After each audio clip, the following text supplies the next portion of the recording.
Good evening. Hold on. Can you guys hear me? Yeah, there we go. Good evening, chat. Hello. It's Thursday night. You may have noticed.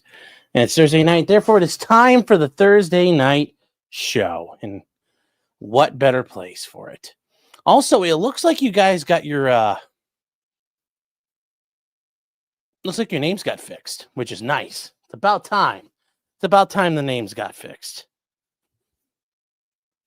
Anyways, guys, welcome to the Thursday night show. I am Sean, also known as Potentially Criminal, an attorney in the Cleveland, Ohio area. And tonight, got a lot of funny stuff. We've got a lot of funny stuff. One or two things that are kind of sad. No, not exactly what we were hoping for, but most of it overall is pretty funny, and it's going to be great. It's going to be great.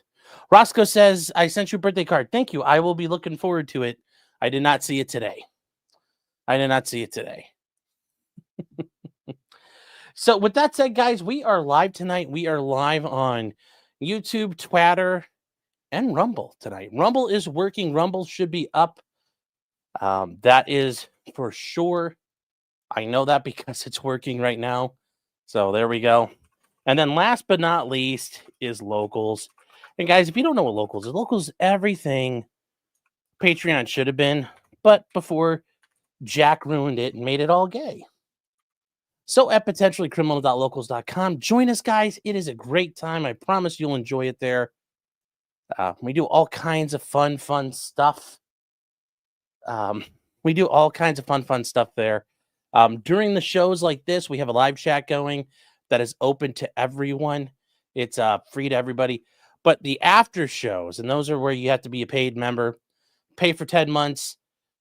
You get 2 months free. And with that, you get access to the 2 live shows a week. We do one every Monday night, starting at 9. And then we do one right after this, and we get to hang out. All the stuff we can't talk about here, all the stuff that doesn't work here or fit in here, we do. And it's a great time had by all. I can tell you that much, guys. We have so much fun. Real quick, somebody in Locals actually asked me a question. There we go. Had to leave him a comment. Somebody's like, are you streaming tonight? It's like, of course I am. Of course I am. What night would it be if it wasn't? You know, it'd be a horrible Thursday.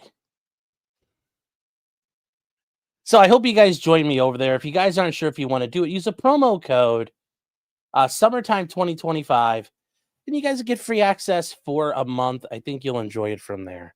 So I hope to see you guys over there. Hope to see you guys tonight over there. It'll be a fun time. Now, real quick, I hear Sean is verbally abusive in the after show. You have to join up. Do you do cooking streams on Locals? No. We also don't do hot tub streams where we wax and wane poetically about bulls and morning drive radio host in rural Minnesota. We don't do both. We don't do either of those things. Edward Scott says, Sean wasn't born in the 1890s. No, I was born in the 1980s. Thank you. It's promo code summertime 1488. Yes, that really would be white boy summer. Let me tell you what.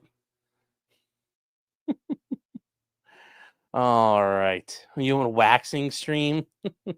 No, but there's some stuff I'm working on. We might start doing for Locals. And that, yes, Sean was born in 1985. Yes. I do sandwich streams. Yes. Yes, I do DIY streams on Locals. I fix kitchen cabinets.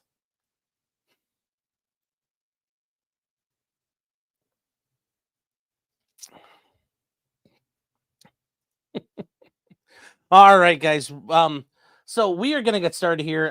I know you guys are probably aware after 2.0, we've been doing this for the better part of July now. We are almost to my birthday. My birthday's on Sunday. We will not do a show Sunday, just so you're aware. But I'll be turning 40. And I remember as a kid, you used to see things where you'd have all the lordy, somebody's turning 40. And it was such a big deal. Like in the 80s and 90s, people turning 40. I guess we didn't live that long or something. Pink flamingos on the lawn. Yeah, pink flamingos and stuff. Do you want to get him before he goes away? Yeah, I got him. Yes. Hi, Bumper Bear. He's coming by to say hello tonight, chat. You know, he won't do it, so hold on. I'm going to have to do an awoo for you guys. Here we go. He won't do an awoo, so I'll do one for you. Come on, Bubba. Do a woo. Do a woo. Do a woo. Come on. A woo. He's like, I think 2.0's got treats. Fat man. All right, Bubba, I'm going to put you down, okay? But yes, it's 40. It's crazy. Where did my 30s go? But 40 years, 40 freaking years. 40 years I managed not to drown in the shower or step in front of a bus. So, hey, you know, playing on easy mode, chat. Playing on easy one. And yes, so we've been going through this stuff. You guys have sent me some things too, and I will say, I don't know what I did to experience your guys' generosity and your well wishes, but I do truly, truly, truly appreciate it. And thank you. Thank you. I mean, that's all I can say. I'm really it's humbling. It's humbling. So thank you. Thank you again for all of this. I do really, really appreciate it. You guys talking about front doors now? The poor bus that hits me. Yeah. It'll be like Spider-Man hitting. When the bus hits Spider-Man, he stops it.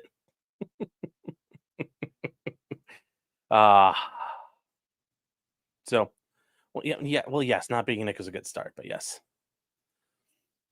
So, with that said, guys, I think we're gonna get started. You guys also, there's some mail tonight, so we're gonna get through that. First thing from 2.0 here. So, let's get this open and see what it is. It's a big envelope. Well, it's not a spider. It's too thin for that. What is this? Like free? What is this?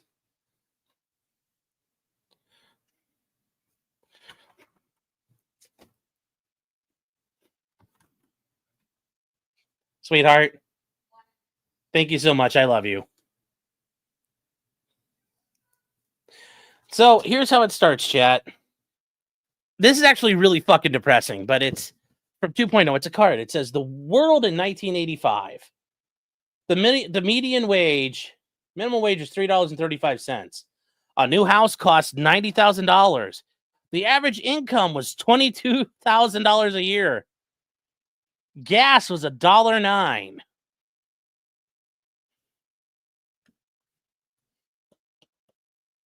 That's very depressing. That's very depressing. And you know what? She didn't write anything inside. I left her speechless, chat. Absolutely speechless. Absolutely speechless. And what did she though include in the card? Sandwich stickers.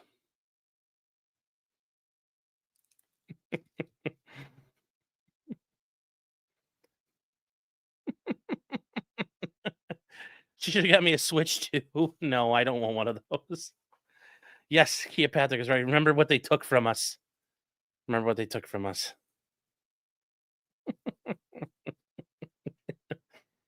Oh. What's some of the other things on here? Well, I mean, like I will say the one thing, and I've mentioned this before, the neat thing you want to do, go look up what was like number 1 on the Billboard Hot 100 the week you were born. And I actually have an interesting one. Tears for Fears. Everybody wants to rule the world. Kind of cool. Kind of cool. I dodged some bullets though. Like Wham was on there. You know, Take On Me was a 1985 song. There were some really dangerous songs out there that could have been like the song playing the week you were born. You're like, ugh. So I got lucky. I got a decent one. So could have been worse ones. Yes, I'm old. I'm switchless. Yeah, The Kids in America by Kim Well. Yeah, and actually, you know, we'll bring that up real quick. We're gonna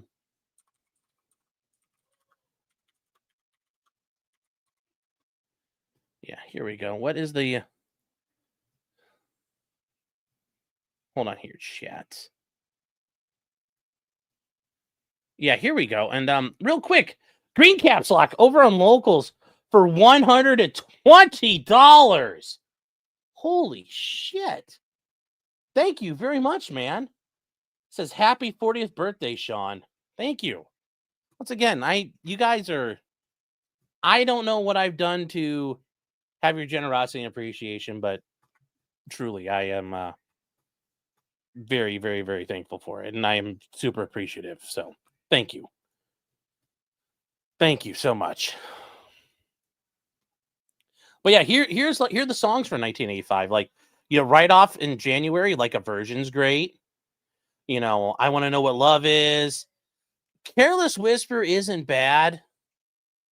Like, you've got, like, you could have had We Are the World. You could have had, Don't Forget About Me. Oh, I'm sorry. It's actually Shout by Tears for Fears. My bad. But they're both, it's pretty good overall, though. You could have had, like, Susudio, A View to a Kill. This is the sad part here. I just missed having The Power of Love as a song. That would have been an awesome one to have. You could have Money for Nothing. But then you get some stuff here that's bad, like Take on Me. Oof. We could have We Built a City.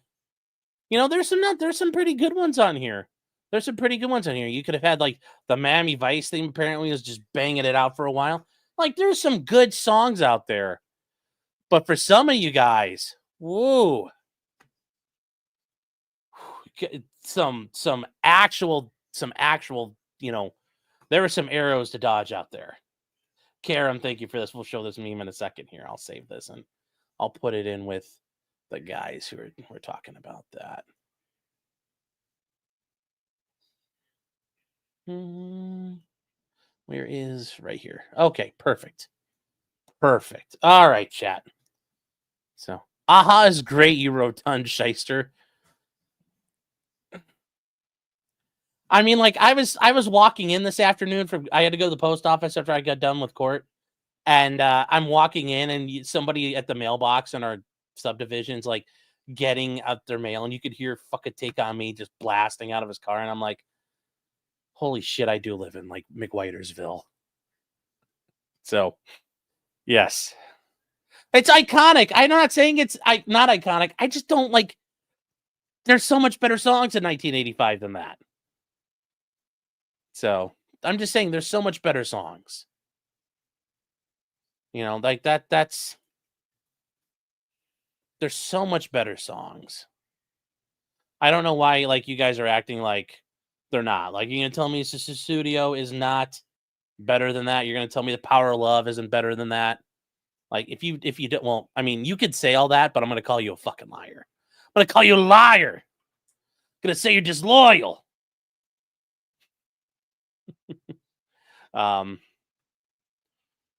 Just thinking, hold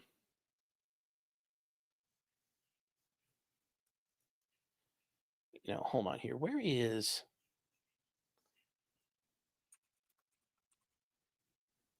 No, there's just so many good songs. There are just so many good songs. I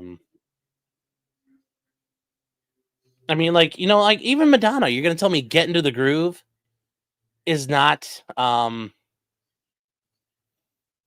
gonna tell me that's not that good? You're gonna tell me it's not better than Take on Me? You liar. You liar. Yes, and it's true, Ryu. It don't take money, and it don't take fame, and you don't need no credit card to ride on this train. You know what? I guess I'll accept the Foamer thing now. I have to now. So, all right. So moving on. Take on Me is better. You people smoke crack. Yeah. You find accept Jesus as your Lord and Savior, sir. I say I am in a land of Philistines here. All right, this is a package from actually, hold on here. Can I? This is from Baldo Law, courtesy of Rick Nikita. There you go. So there we go. Jesus is my savior, you heretic. I said Jesus is your savior. So every time Sean goes away, he takes a little piece of us with him. Yes. All right. It's very pink. It's very pink. Ooh. It's very exquisite wrapping. I wonder if the Minnesota Lynx games people throw Baldos instead. Yes. That's the funny part. It's like in Detroit, they throw octopus on the rink. Oh. Okay. So, all right. This is very exquisite. I think this is a Kimbo thing because it's got me on the front and then it's got the background on the sides. Oof. Almost dropped it. Hope it's not an IED. Did I just stalk someone? I didn't think I did. Whoops. So, yes, they throw rats in Florida. Oh, it's tape. That's why it won't open. There's tape. There's tape. All right. So, fuck.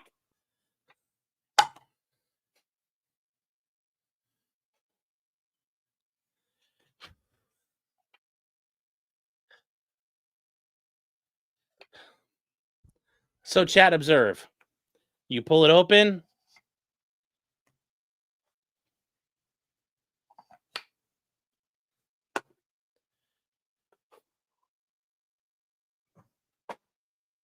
God damn.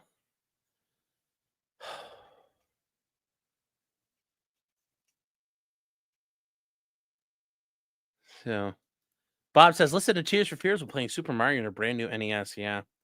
Garrett says, I used to guide Huey Lewis on fly fishing trips. He's a dick. Okay.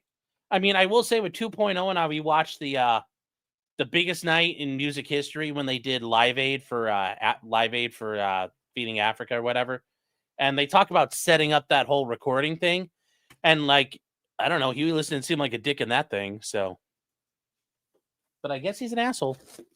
All right. So this came from the amateur iconoclast for me. And we're going to open this up. Yeah, that documentary was hysterical. Yes, it was. Ooh, okay. So I know who it's from, so we don't need a note. Thank you, iconoclast. This, cool, goddamn. Oh, goddamn. Fucking sexy. Okay. Okay. This is dope, chat. This is the Stug 3 Aus G. The German assault gun put on a Panzer III chassis. Nice. Very nice. This is the size for the bolt action miniatures. It goes along with the half track. This is fucking cool. Hell yeah. We're going to have to work on this. And this should be pretty easy put together. Stug. There's never a bad time when there's a Stug around. A Stug 3 or a Stug 4. It's always good. So, all right. This is from...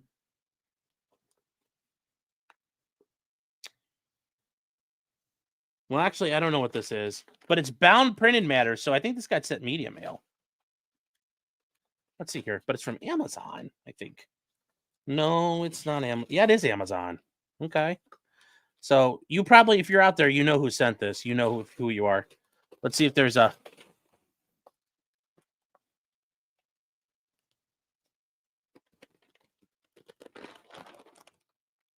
Stugs are the beast and company heroes. Are you just Stuging it out on the Eastern Front, Sean? Yeah. Stug is well, the Stug was like the workhorse of the German army as a tank destroyer and an assault gun. They used it for everything. They built bajillions of them because you could take a damaged Panzer III or a damaged Panzer IV and you could make a Stug out of those. That was actually, it's kind of like what they did with the elephants. They took the shitty original Tiger ones that Porsche made and repurposed them. So, oh, this is okay. No note in that. Oh my god. Yes, endless models. Let's go. I know. God, the pile of shame is going to be huge. Okay. Jay Leavgott says it's for me and Joy. Oh, okay. Thank you. This looks like the possibilities are endless. Grilled cheese, everything. Like the guy, it's like you think Guy Fieri wrote this book or something. Let's see here. Feta, fetish, grilled cheese, black bean and fresh corn. I mean, it actually doesn't sound bad. The catch. There's some good ones in here. Moroccan chicken.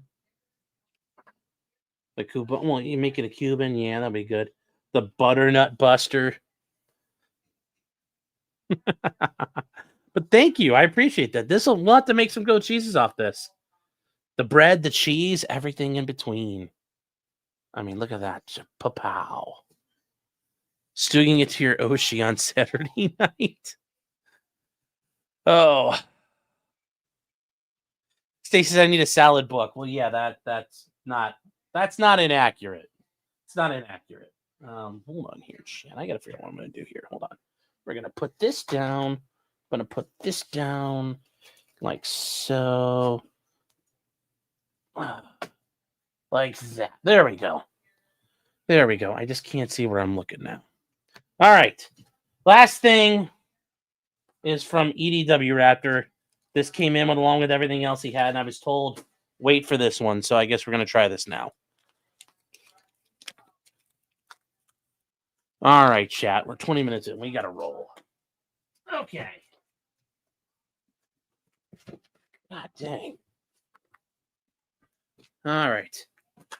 Apparently there's like a guide for me here if I don't understand what's happening. So let's try this. Let's see what happens.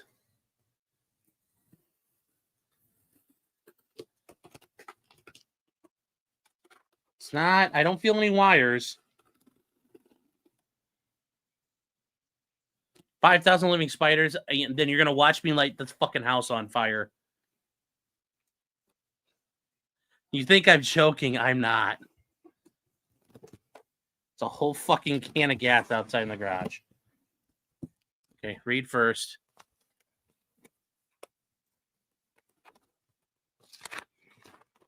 Okay, what is this?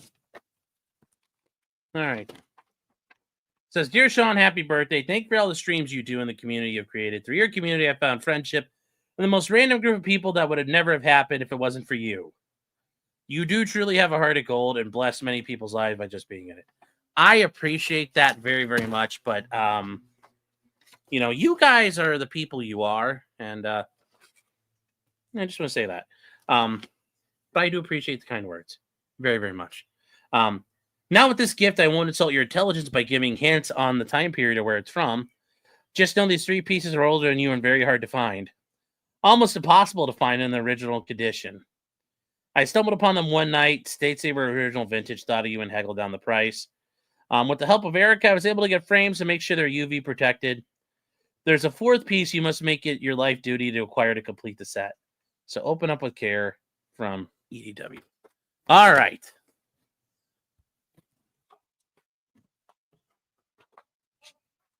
Now, you guys mean we are who we are by, you know, what you guys are. Oh, and hi, Angela. See you in chat. Hello.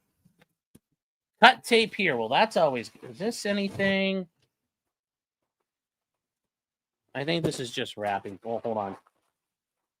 Yeah, that's just packing. Okay. If there was something in there that was going to break, whoops-a-doodle. All right. Oh, okay. There's like 3 things. Let's get these out one by one.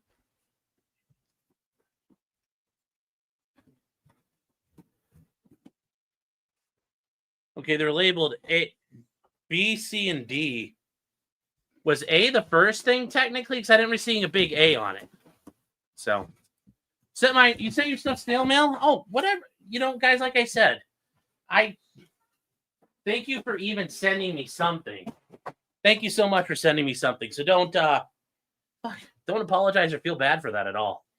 A is the one I need to find. Okay, I thought you meant A is like from last week or the week before. So, Sean wants to go black. Hey, your mom liked it a lot, I guess.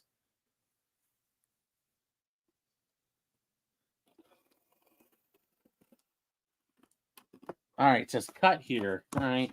I used to have clients with that tattoo and say cut here. I had a couple guys like that. Got it in prison.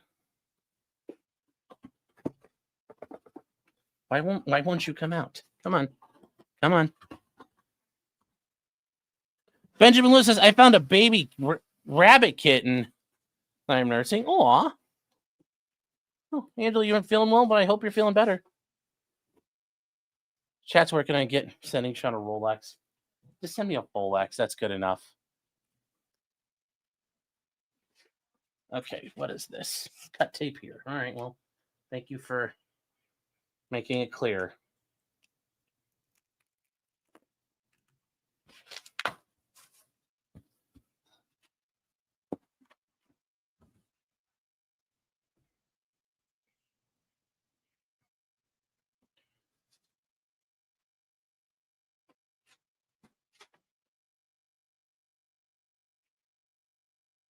Okay. So this first one says, don't get killed for comfort. Says, avoid a hasty and careless return to base at dusk. Stay the night in the sticks. Eliminate all unnecessary movements at dusk. Contacts at this time hinder backup forces, Casevacs, etc. Don't trade your life for one extra night of comfort. Avoid sound, light, and smoke. It's deadly. It says Salisbury. I wonder if this is like World War II. I think it's like, is this World War II? U.S. troops in England. I wonder. Not sure yet. Stacy's saying, membership Planet Fitness is actually cheaper than that, actually, believe it. There's a reason why I know. But anyways, it's cheaper than that. So it's not World War II, but am I? I'll figure it out. Let me keep going. The only other thing I'm thinking of is Rhodesia. Because Salisbury was the capital of the great nation of Rhodesia. Not even close? Oh, okay. Well, let me see what's the rest of these. I'll keep working. Sean, if I send you something, will you dox me too? Sure. You guys could sing Come Sail Away. Oh, hi, Cat. Well, that's the black card. Why the fuck? I'm not buying a black card from them. Ugh.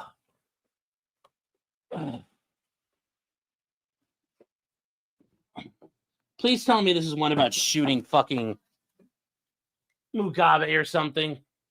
Please tell me Operation Quartz should have happened. That would have been the decapitation raid on killing Mugabe and the commies. That the British kiboshed. Ooh.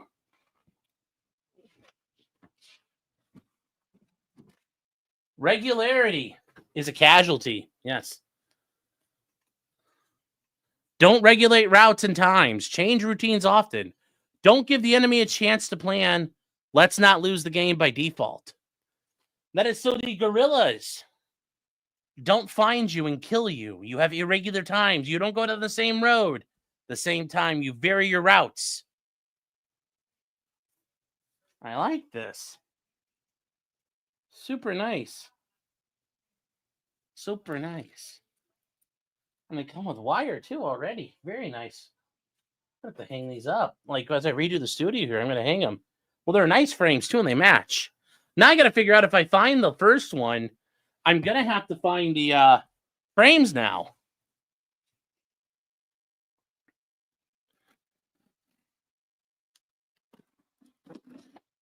So, well, don't poop in the same toilet at the same time. Yeah. Yeah, Kate says they use the same routes. Yes, but you're not supposed to. That is how you avoid being attacked. That's one of the ways you could do that. Changing your routes, changing your times. It's hard to ambush somebody if you don't know where to go and when he'll be there.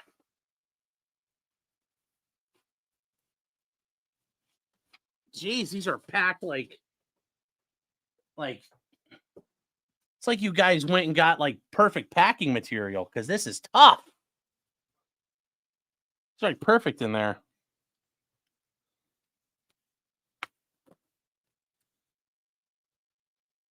Yeah, Hunter D. Roofer says these are from Rhodesia. They were posted in towns in the 60s. Yep.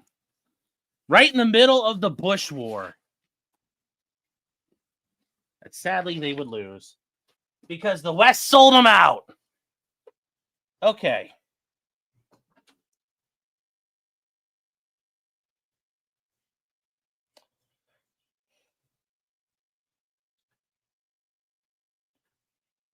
This is nice. I like this one. It says, don't get caught. Always post sentries. Avoid movements at dusk. Keep your firearm in constant readiness. Know your arcs of responsibility. Avoid typical ambush or suspicious situations. That's right, chat. As Neil McCauley told us in Heat, when there is doubt, there is no doubt.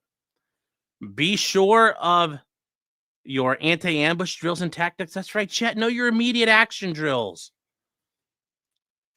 Be sure your mates know them. Be sure, be safe. Surprise means a successful ambush. These are fucking based. Now I got to figure out what's the final one. Do you know what the final one looks like? Or is that like, I'm never going to know until I see it? But that's pretty fucking cool. Those are going to be dope. Yeah, don't pee in the woods. Yeah, well, you sent me what poster A looks like. Okay. All right, so here we go. Poster A. Let's see here. This is poster A. It says, don't be an easy target. If alone, be alert. Use a backup where possible. Avoid suspicious areas. Look for cover. Change your firing position. Remember, shape, shine, shadows, silhouettes, smell, and movement, and casualties help the enemy. There we go. Yes, Rhodesia is slotting floppies in heaven. Yes. This is really fucking cool. Thank you, EDW, and thank you, Erica, for helping him. These are, like, seriously, like, I'm going to have to figure out what we're going to do in the back, but these are going to go up somewhere. These are perfect. These are perfect. God, Joe Dolio better not find out about these. He's going to get really sad. He's going to get really sad. Thank you. Thank you so much. And then over on Locals, Love Labrador says, Sean, I'm feeling pretty damn old being 73. Well, thank you. Well, thank you for being here. Love you, love your shows, and 2.0 on the pops. Well, thank you so much. All right, chat. All right. Yes, the fire forces were no bullshit. Yes, Joe would be sad right now. Do I have a baby poop colored foul? No. And honestly, I'd be torn because you could do a G3 also. And like, I kind of got the G3 flatbender already, but I think I would buy a G3 before I bought a foul, or build a G3 before I build a foul. But the foul, I mean, it's hard to look. It's hard to say no to one of those. But no, having a foul and baby poop would be perfect. Would be perfect. Yes, LCW is right. G3 is better, but the foul's got that look. The foul has the riz. You realize I might have the South African short shorts? No.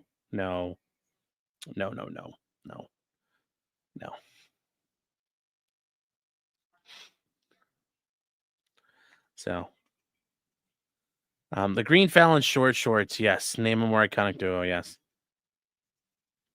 The cats aren't exploiting those boxes, no. They hang with 2.0. And also, those boxes are really like, the boxes are like this thick. They're not like little ant kitties. So, and yes, real quick, Maddie, yes, we got to show this here. Yes, potentiallycriminal.com. You guys can join up, or well, not join up, but go over there and you could tour the site. You can leave a birthday message. It's 2 days till my birthday. You guys can leave messages down below there and go around. You can also do, you could play the Chef Clyde sandwich stacking game. And once again, you know, somebody made this, somebody in their angst and attempt to, you know, be cool and be a Chad. Well, it turned into a meme, which led to a game. So I guess it didn't work out. But anyways, you guys can help Clyde make sandwiches for me, stack them up, and score yourself some points on here. Trying to fill up the entire page. It's AI. You're at see, and there's Baldos chat. You can catch all kinds of Baldos, and look, this one gets you fast. You're like, like I said, this is so much easier to play on a phone because you don't have as much room to cover, and a finger swipe goes a lot more than it's a little easier to do. More Baldos chat, more Baldos. Normally you wouldn't want to collect them, but you do here. Once again, guys, tell Maddie B thank you. This is tell him this is cool. Tell him if you play it, you enjoyed it.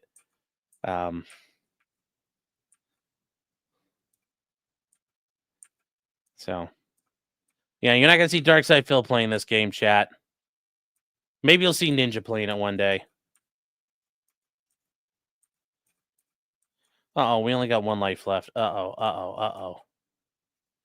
Here's another Baldo. Oh, no, we're slowed down. We're late and gay, chat. We're late and gay. Here we go. Pow, pow, pow. Now everything's going... God, everything's speeding up. For a while, this gets going fast. 2.0 got like a 1,500 score once. She got going to like level 50. Like, I have not been able to play it that long to get that high.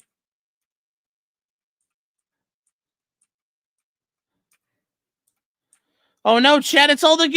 Ah! Oh, there we go, chat. So it's all done here. Fun seeing Clyde in his outfits, yes. Yes. Oh, yes. Beast said this game must be removed. Hi, Runkle. How you doing, man? Hope you're feeling better and enjoying your time in the Great White North. Is it technically the Great White North if it's all green? But Runkle's been out surveying his estate with all the animals running around. So I hope he's been feeling better as well. Friend of the channel, guys. Friend of the show. Real quick, I just want to make sure I have this, but yes. Okay, real quick, EDW, I forgot had this thing here. So, rare military vintage training posters issued by the police headquarters, Salisbury, the capital of Rhodesia, now Harare, Zimbabwe. Yes. These pieces date from the Bush War, were designed to instruct police and military personnel in fieldcraft and ambush awareness. They were used in police stations, barracks, and field offices during Africa's one of the most intense and politically charged conflicts. Yes.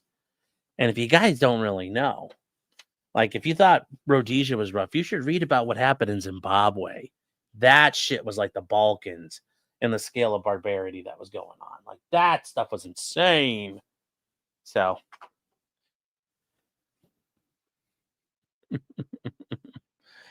let's see here. All right, guys. So it's time to get going. It's time to... Yeah, I got the steel toe ending. Yes. Is this what Asmongold does? Kind of. And real quick chat, there were some comments here. Nicholas going to the mailbag. Yes, he does. Sean's house is a giant hole in the roof, but won't fix it in honor of the dead Mexican roofer who died. Yes, F's in the chat. I don't know how you say that in Espanol. Lost Tune 69 has been a member for 6 months. Thank you for that support. Thank you for being here. It says 6 months of freeloading. Well, thank you. T-Rex Trucking. Oh, we'll hold on to that because that's going to be part of one of the stories we cover. Shredder S 07 gifting 5 subs. And Cat, not Cat Williams, gifting 10 subs. Guys, and if you guys are here on YouTube, Cat is great. She's been covering, not only the YSL stuff, but she's got other stuff she's been covering out there. And, she just got, I think it's still going. Yeah. It is the Nicholas Casosis trial. You guys have never seen this before. This is over on Cat's channel. Doug Weinstein, you remember him from the YSL trial? The man who scored the acquittal there and walked out of the lion's jaws with a victory, is trying the case. And it is day 4. Apparently some guy named Jim is missing. Maybe not our Jim, but a Jim out there is missing. But anyways, Cat giving 10 subs. You guys, thank you so much. Let's get that to, when you do that, remember, when you do that, here's what you're doing to the Grays.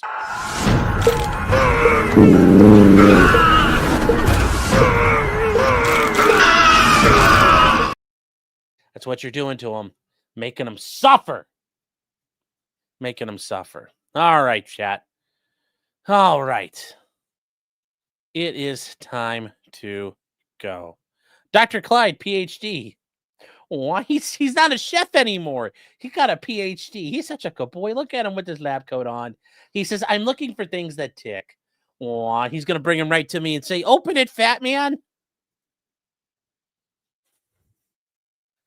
Gas the Clikes. Big brother Clyde. Jeez. Oh no, Clyde. Swamp Dog Clyde.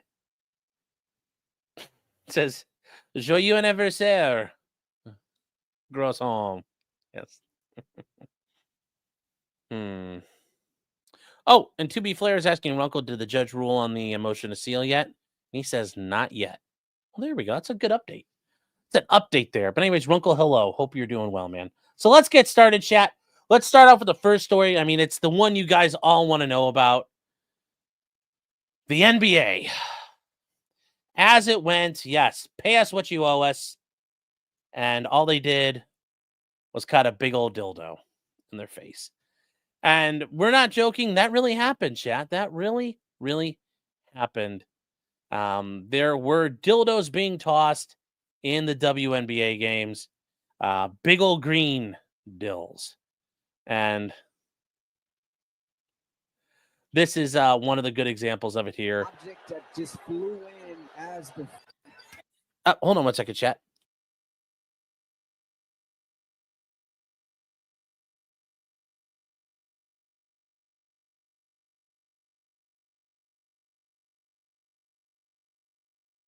And guys, we're going to get to everything you guys have said so far. We got to get the show rolling. But anyways, this is the Indiana Fever, I think, or Fervor or whatever, versus the LA Palm Trees or something. I'm not sure. I don't know what they're called. But anyways, they are... Is that your dildo, Sean? First of all, lower your voice. But yes. So anyways, you're going to see a big dildo come flying out. Oh, look out. And you think that they would be jumping on that like as a jump ball, but apparently they don't like it. They don't want it. It's not big enough. Something just came onto the floor. Which I love that. You're like, well, I don't want it on the court, so I'm going to kick it into the crowd. It's like, imagine if that was a grenade. It's like, no, fuck the customers. Like, is she over here standing for like, hey, I could have used that. I would have taken it. Or is she saying like, come on, don't do that? Yeah, obviously saying, please don't do this. But it did happen in this game. An object that just flew in as the free throw was being made. And it looked like that hit a player too. See, they're like, oh, isn't it funny? The dildo hit you. Like, you know, it's not like it was a traumatic event. Like somebody came out there and burned a cross on the thing here. So, anyways, it's yeah, that is a thing there. And then there was another one. Yes, yeah. Name 7 WNBA players now.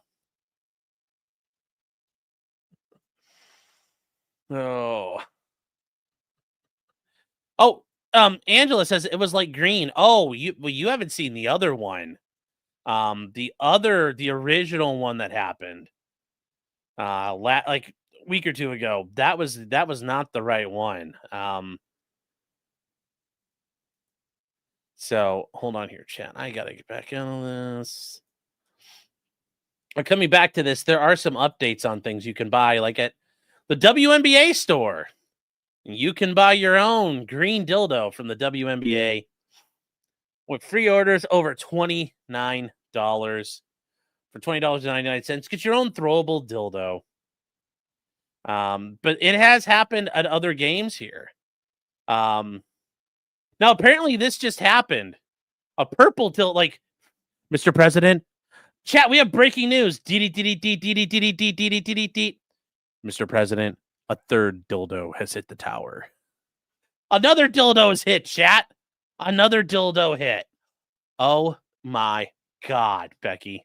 Look at these dildos. They look like rap guys' dildos. They're so big. Look at this. Apparently a dildo got tossed out there. Okay, so it's the Chicago Sky versus whatever the hell the Atlanta Atlanters are. So here we go. Oh, you can see it bouncing out there.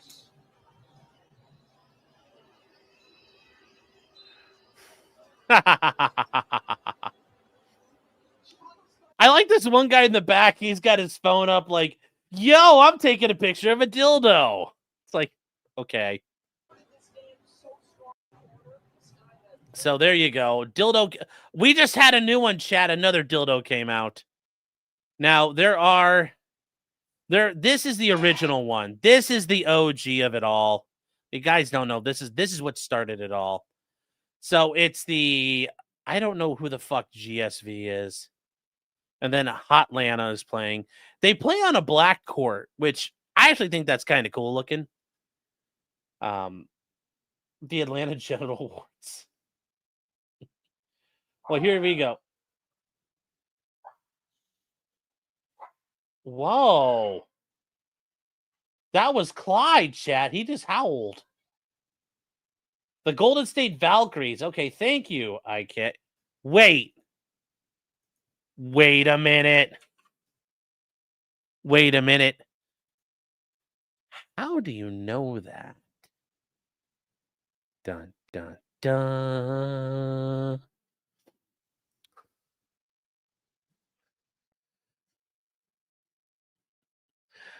How do you know that? How do you know that? How do you the green state vulvas? We do have a full moon tomorrow. That's fair. So, anyways, here's the other dildo landing in, chat.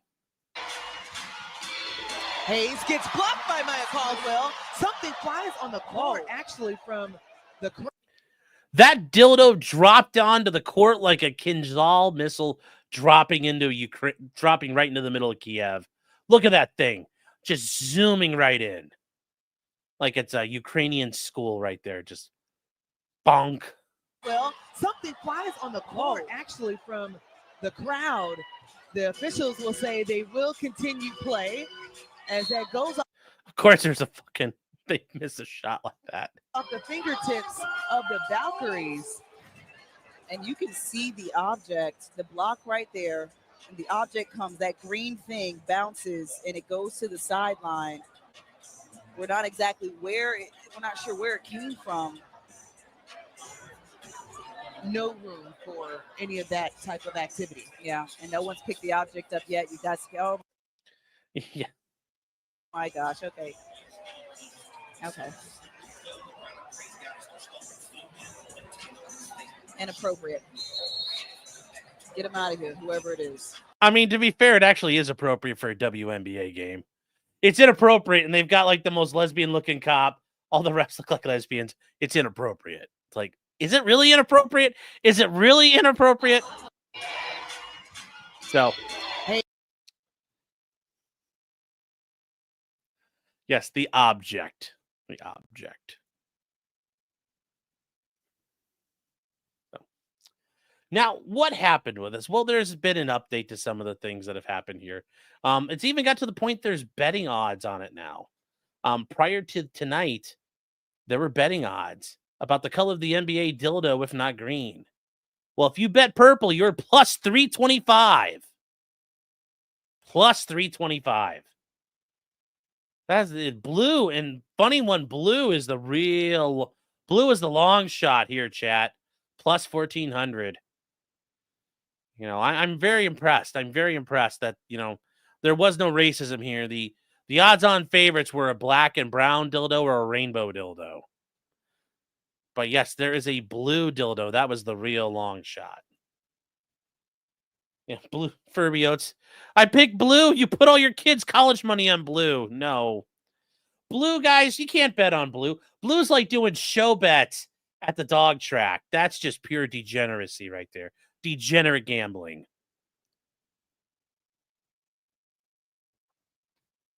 But somebody's got to do it. Someone's got to do it.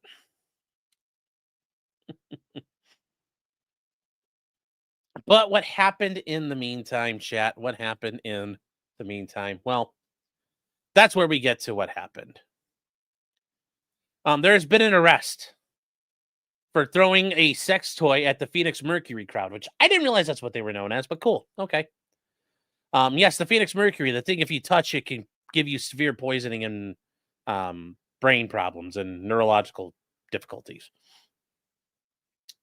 So an 18-year-old kid named Caden Lopez was arrested while at a Phoenix Mercury game, and he threw a sex toy towards the seats in front of him, hitting a man at his knees. So that's the problem here. This guy, he takes it and winds up and tosses his dildo, and he, friendly fire. He hit the wrong people. I mean, that's a problem.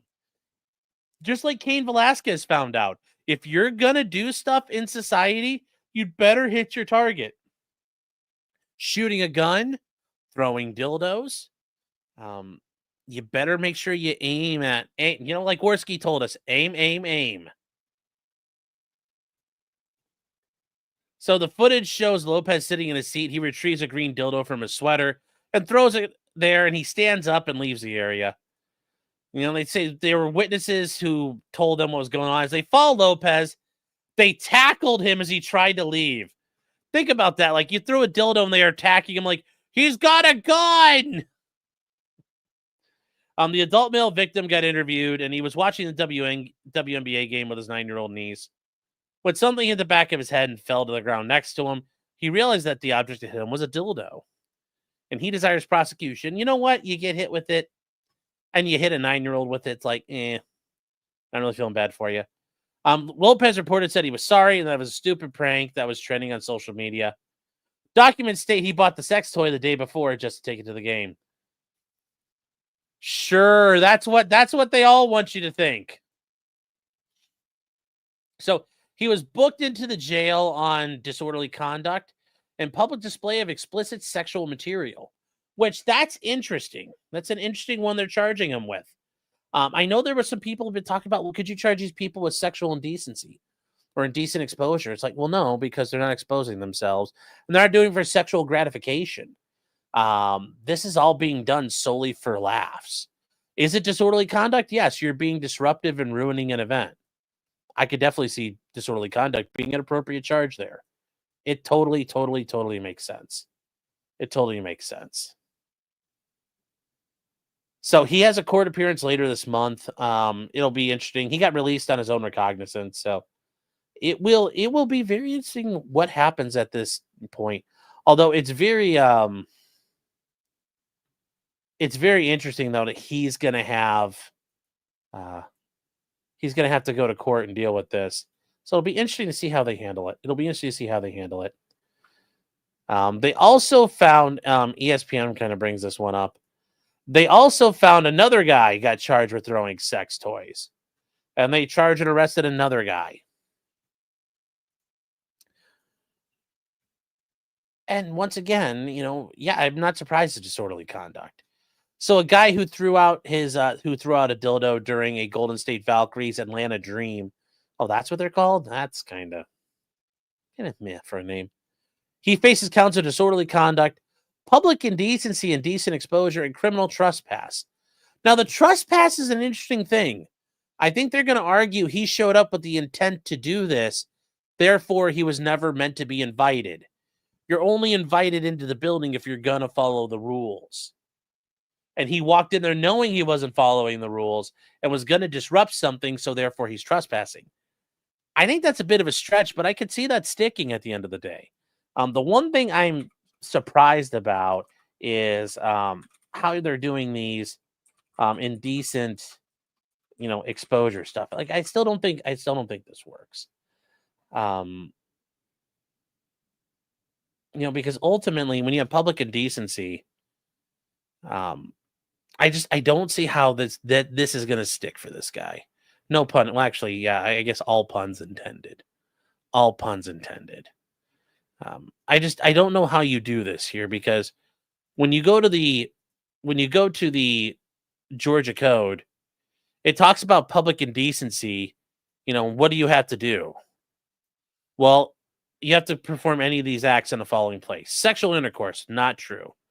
A lewd exposure of sexual organs, nope. A lewd appearance in a state of partial or complete nudity, nope. Not happening. A lewd or careless or indecent fondling of the body of another person, nope. So I don't see it here. I don't see how that works here. I don't see how that works here at the end of the day. It just doesn't make any sense. Oh, there's a newer version of the section. Then why the fuck are you showing? Show me the newer version.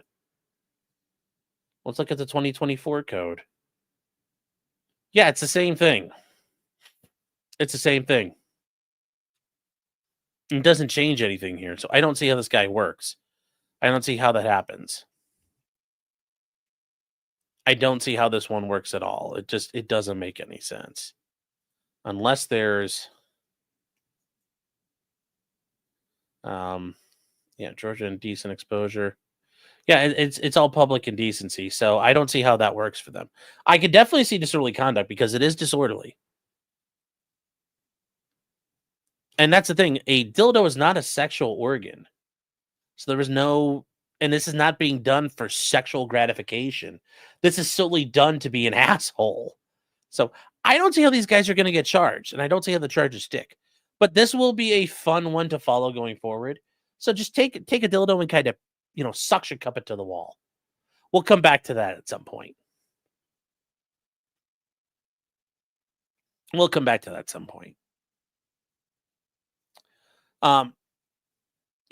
You bring up a great question here. What about that couple that were finger banging at the Yankees game? I think it was a Yankees game, wherever it was. Maybe it was a Philly game or whatever. If you guys have been on Twitter, you could see it. Dude sitting there finger banging his girlfriend in the middle of a fucking baseball game. Yeah, that would be public indecency. For some reason, they didn't get charged. So, not sure. It's like all those fleshlights were thrown at the disco sucks night. That would be hilarious. It's like streaking at a soccer match. Yes.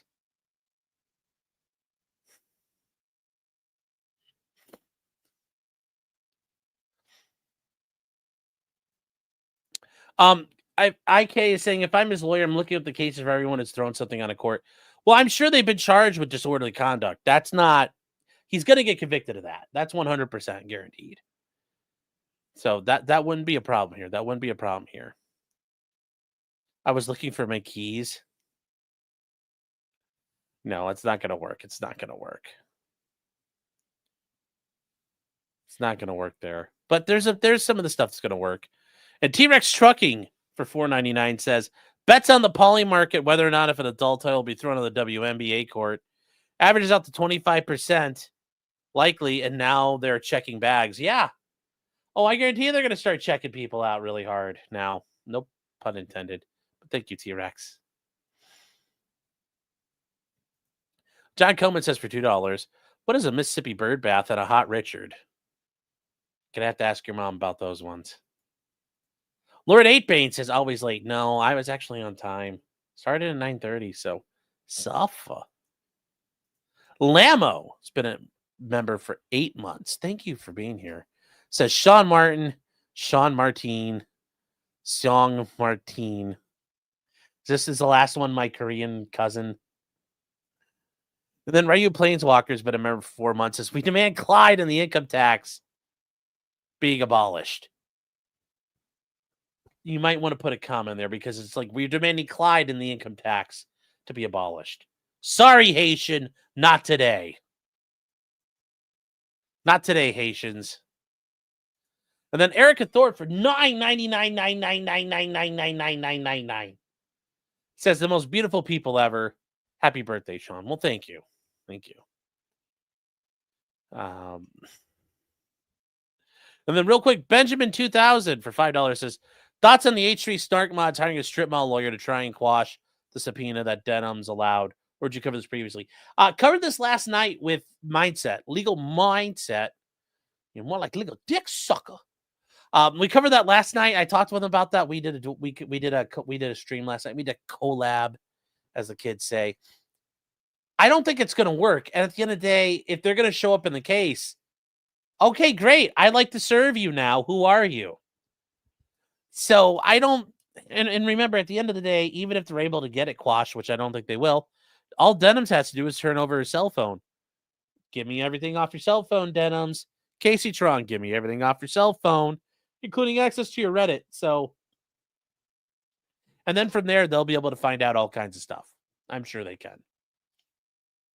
So this is not, whatever they manage to do, they can't stop what's coming. You can't stop what's coming. It's like No Country for Old Men. Anton Chigurh is coming, and you cannot stop him. But thank you for the question. It's a good question. Swamp Dog Clyde for 10 subs. Thank you, Bubba. You're such a good boy. Wow, he looks very rugged in that picture. Very rugged. More rugged than me.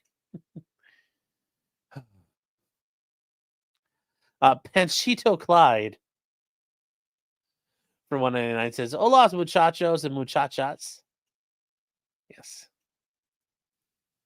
Swamp Dog Clyde says, "Joyeux anniversaire, grow home." Yes, thank you. Andrew Dice Clyde for 199 says, "Hickory dickory dock, bitch." Clyde Borg-Stappen. Clyde's a man of many talents today, so those dildos aren't big enough for those tall women. Yes. Clyde Borg-Stappen says it's new peen day. Well, yes, Clyde got new peens today. A whole bunch of peens. 2.0 bought a bunch of peens for Clyde. Benjamin 2.0 2000 says, "I didn't realize Sean has his own button." What button? I don't know. Malcolm Combs says, "Do you think they name them like Vince McMahon?" Yes, I'm sure they love naming their dildos.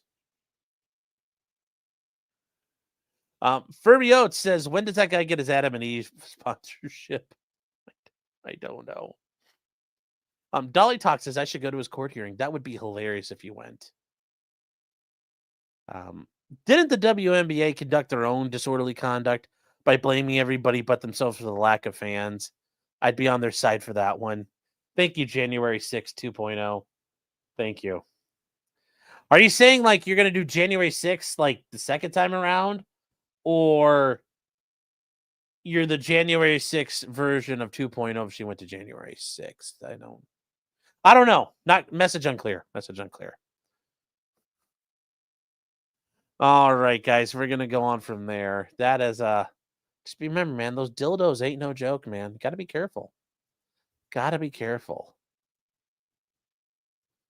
Okay. Now, another thing we've been following here is City Manny. If you guys remember, he is the YouTube streamer who killed his competitors. He's famous for killing Finny the Legend. If you guys remember, it's this guy here. He was filming and streaming out on the strip when Manny comes in with a pistol and kills him and his wife and just does them up on screen. As a result of copy strikes, all over copy strikes. Think about that, chat. And there's Manny walking by.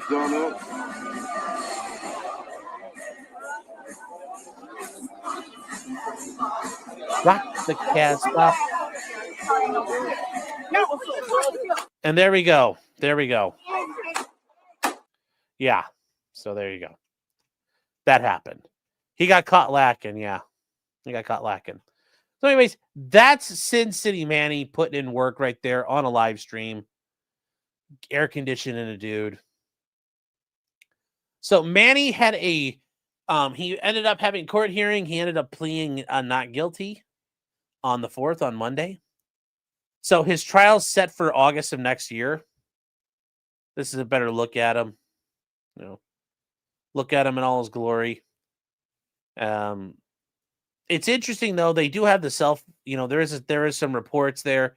He claims he acted in self-defense, and like nobody's buying that. Nobody's buying that issue that this is all in self-defense. There's just nothing. He was adamant that he shot in self-defense. He was like, I was defending myself. Then he became frustrated and asked to speak with an attorney, which is a very good idea. Because now for Manny, ooh, buddy, they're invoking the death penalty on him. Ooh, lad. Ooh, lad. He now faces the death penalty. Woo. So, man, YouTube is serious business. YouTube is serious business. What I'm going to do is we're going to get a hold of some of that stuff, chat. We're going to try to get a hold of the arrest reports and some of those things. Just like with Mickey Steins. That's a long way from trial. This is a long way from trial. But we're going to start covering that. We got to get ready for this one. This is going to be a hell of a case. It's going to be very interesting, and I'm sure, it's very walkout-like, so we're definitely going to get into that. So just keep that in mind. City Manny looks like he's facing the death penalty, and ooh, man. I don't think you're going to... I don't think he's going to get away with the self-defense argument. Just from watching that, what was he assaulting you with, a live stream? Yeah, I don't think so. Do you think this would actually go to trial? I mean, dumber cases have gone to trial. So, yes, it's definitely possible. It is definitely possible this goes to trial. I'd love to see the video. Yeah, he killed the guy's wife, too. He killed the guy's wife as well. And I'd love to see the videos that got struck. They're out there. And I'm probably going to do a little bit of a deeper dive into that and just show what it was. But Manny tried to get videos struck from Finney, and Finney was able to beat the copy strikes. So, and remember, I told you guys before, that happens. It's really hard to do, but I had a similar issue with Chili DeCastro. He tried to copy strike some videos I had, and YouTube was so, not impressed with his copyright claims, they dismissed the claims before I even had a chance to get to them. So, yeah. Theodore Edgecombe went to trial. Yes. Yes. 100%. Dumber people have gone to trial. So. The alleged killer deleted his channel. Well, yeah, he dumped his channel. But I think Finney's channel and other people still have parts of it up all over. So. But, yeah, that is the update there. From there, where are we going now? We need to see what we're getting into here. Hold on, chat. Let's see. What do I have as our list? Gina, we're moving on to this. Is actually big news tonight. Very big news tonight. So we got to worry about Chili DeCastro taking you out. No. Chili can't hurt himself. Chili's too afraid to set foot in Ohio. He's got warrants. So that'd be the funny part. That would be the funny part. Gina Carano, guys, is the next thing we're talking about. Gina Carano. Guys, remember her from The Mandalorian? Well, we got some news, chat, and it's total Disney death. Gina Carano, Disney, and Lucasfilm settled their lawsuit from when she got fired over The Mandalorian. Yes, and this is the one where she won at summary judgment. She survived the motion to dismiss. She didn't sign summary judgment, chat. Motion to dismiss. My bad for being incorrect. And remember, as Nick Rekieta said, well, actually, he didn't say, but yeah, says as Nick Rekieta thinks this is a defamation lawsuit. But this is all about discrimination. It's all about discrimination, and she was discriminated against by Disney for her views on multiple things. And she was kicked off The Mandalorian. They ruined all of her entertainment opportunities. And now it was going to Discovery. But now there's a settlement, which certainly I'm sure Gina did not get everything she was asking for.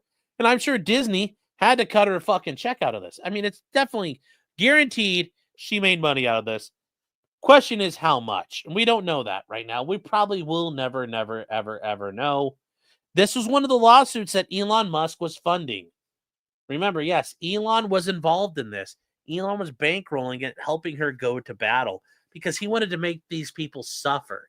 He wanted Bob Iger and all these people involved, Kathleen Kennedy and all of them, to suffer and suffer They have. I'm sure that they feel that they've stemmed the bleeding, but they've had to settle now. And remember, when you start settling, everybody knows you settle. So guess what they're going to do? They're going to come after you. And I think Disney might not be the only one. Like, this might not be the only one Disney has to deal with. But right now, Gina Carano probably made some good money out of this. So what happened? Well, this happened today. Breaking news as of this afternoon. No, it's 1:55 p.m. Pacific time. So as the end of the day ended. And what did it say? Well, Lucasfilm, their own spokesman, said, we've reached an agreement with Gina Carano to resolve the issues pending in her lawsuit. Miss Carano was always well respected by her directors, co-stars, and staff, and she worked hard to perfect her craft while treating her colleagues with kindness and respect. Notice that does not echo what was said in the lawsuit when they answered the complaint.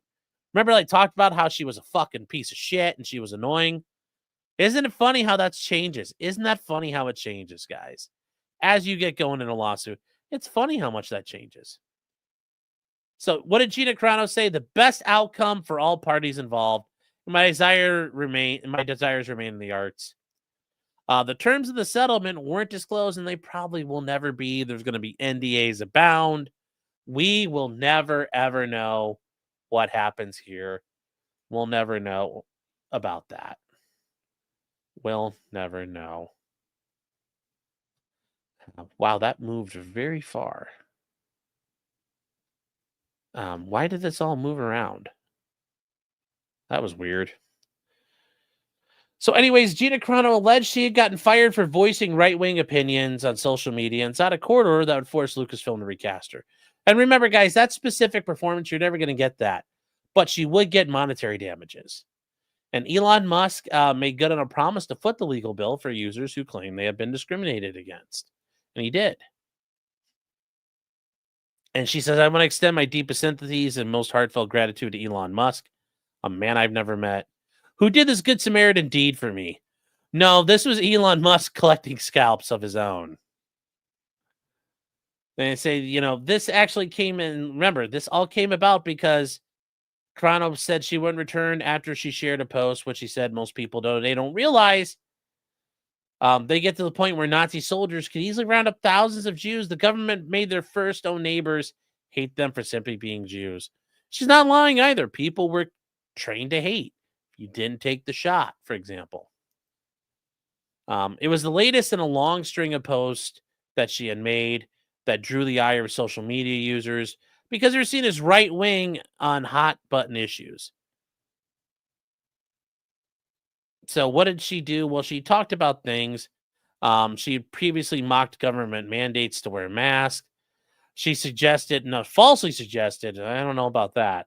She suggested a voter fraud occurred during the 2020 presidential election. It did. They say, according to the complaint, they harassed and defamed Carano, who's paid $25,000 per episode as a guest actor, and later negotiated a one-time $5,000 bonus for refusing to conform with their viewpoints on issues relating to Black Lives Matter.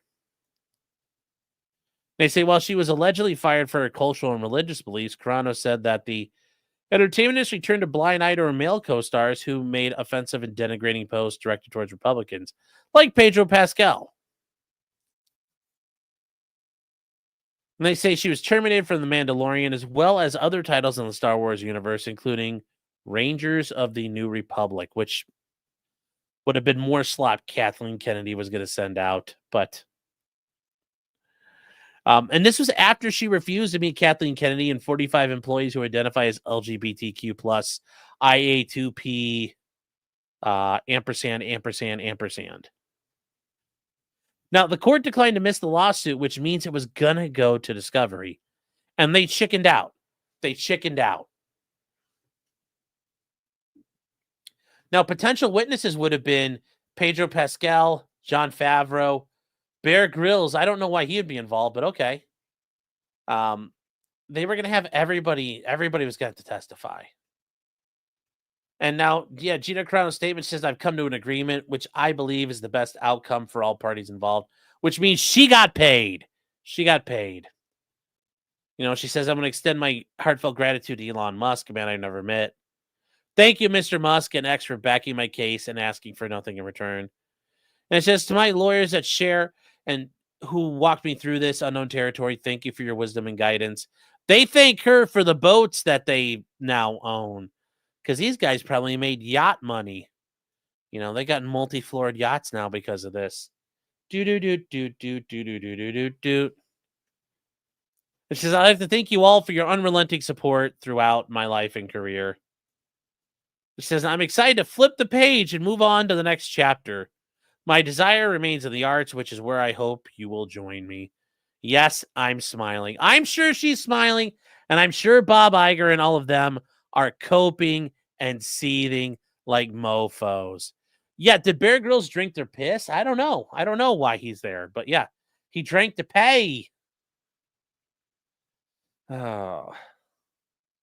Yeah, she had been sent for re-education, but good job, Gina. I hope you are involved there and made some really good money.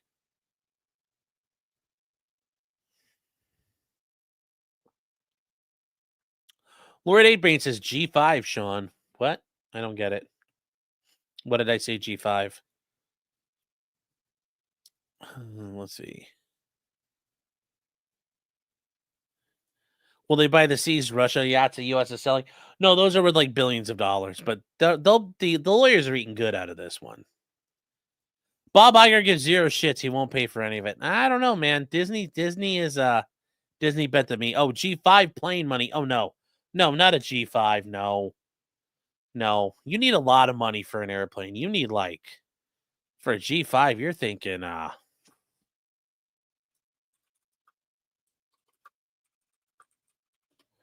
you could find one, the cost of a used G5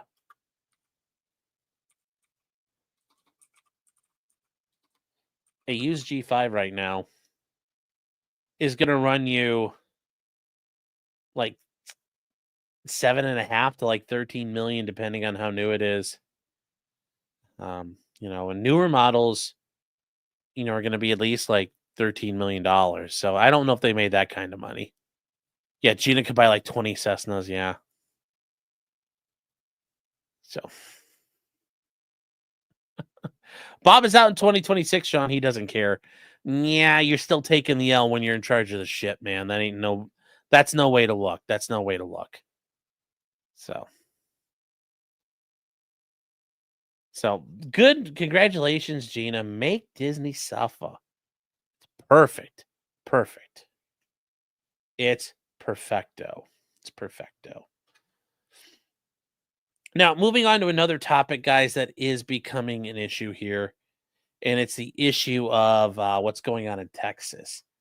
Now, in Texas, there's an issue of gerrymandering. And if you guys don't know what gerrymandering is, that is how it's a process of taking a mander and gerrying it. Now, gerrymandering is how you make, you know, political districts, and you manipulate the boundaries to favor one party or another. And there are examples of gerrymandering when you look at multiple states here. For example, this is kind of where things end up being a disaster here. So like this is even though it's from the Daily Costs, just hear me out on this. This is an example of a gerrymandered districts. So in North Carolina, these congressional districts are gerrymandered, and you can see they thread along, and they condense. Generally, you condense all the minority voters into one area. That way, you could control and then you divvy up the rest of it for everybody else.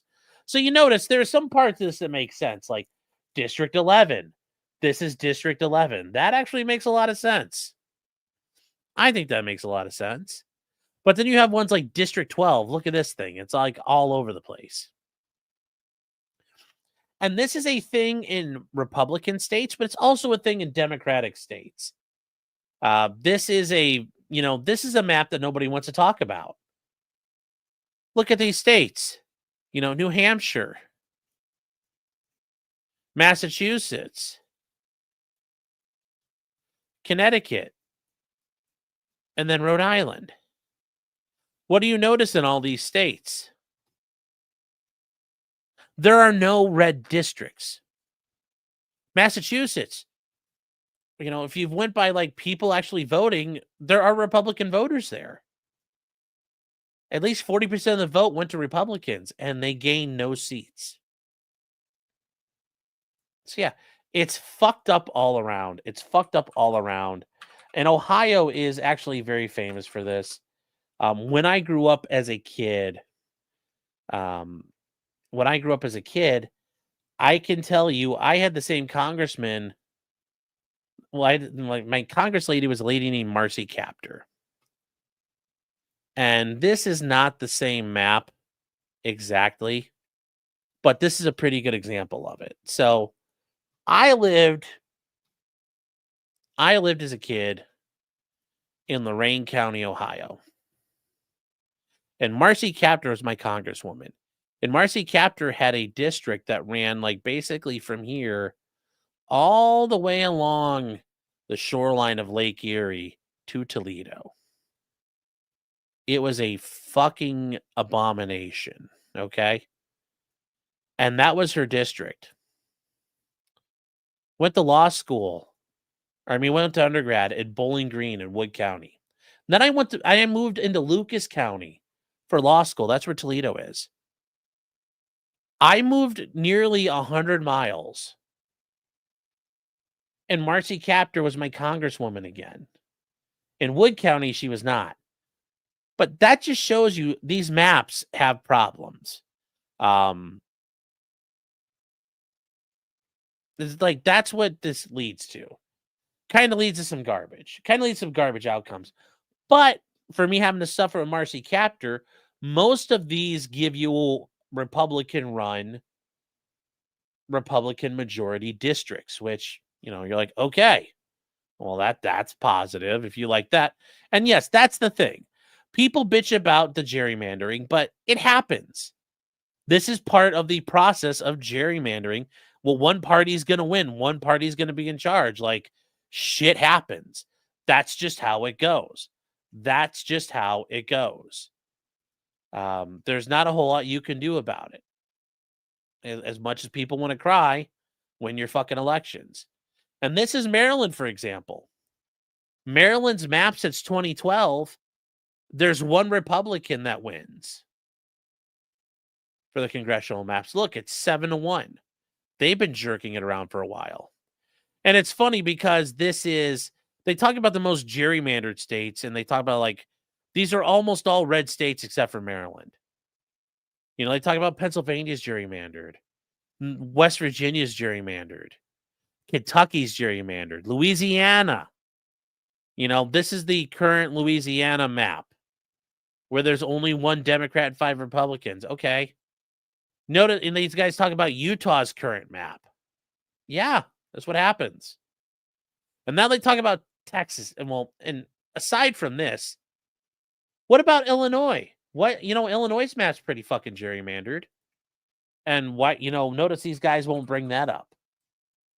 Or California. A lot of states gerrymander. Every state does. Like, it's bad. It's bad. In Indiana, this is what Illinois looks like. Here's Illinois. Look at this map. They got all these nasty little cuts running through the state. And that's how they have a Democrat.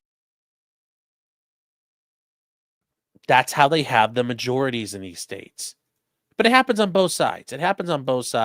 So the people who whine and cry and piss and shit themselves, don't worry about them. They're whining and crying. Why is this always important with gerrymandering? Because it's affecting the apportionment forecast. And in Texas, notice, there are some states where gerrymandering is going to be very critical. If you're in a state where you're losing votes, you're going to have to redraw your districts. Kind of a big deal. California's got to get rid of 3 congressional districts. New York's losing 2. Guess who the big winners are? Tejas and La Floride. Now you have to gerrymander both ways. Although it's easier when you're adding versus losing, but Notice California's been bleeding people, so they're going to Idaho. They're going to Utah. They're going to Arizona. They're going to Texas. And New York is losing people going to Florida.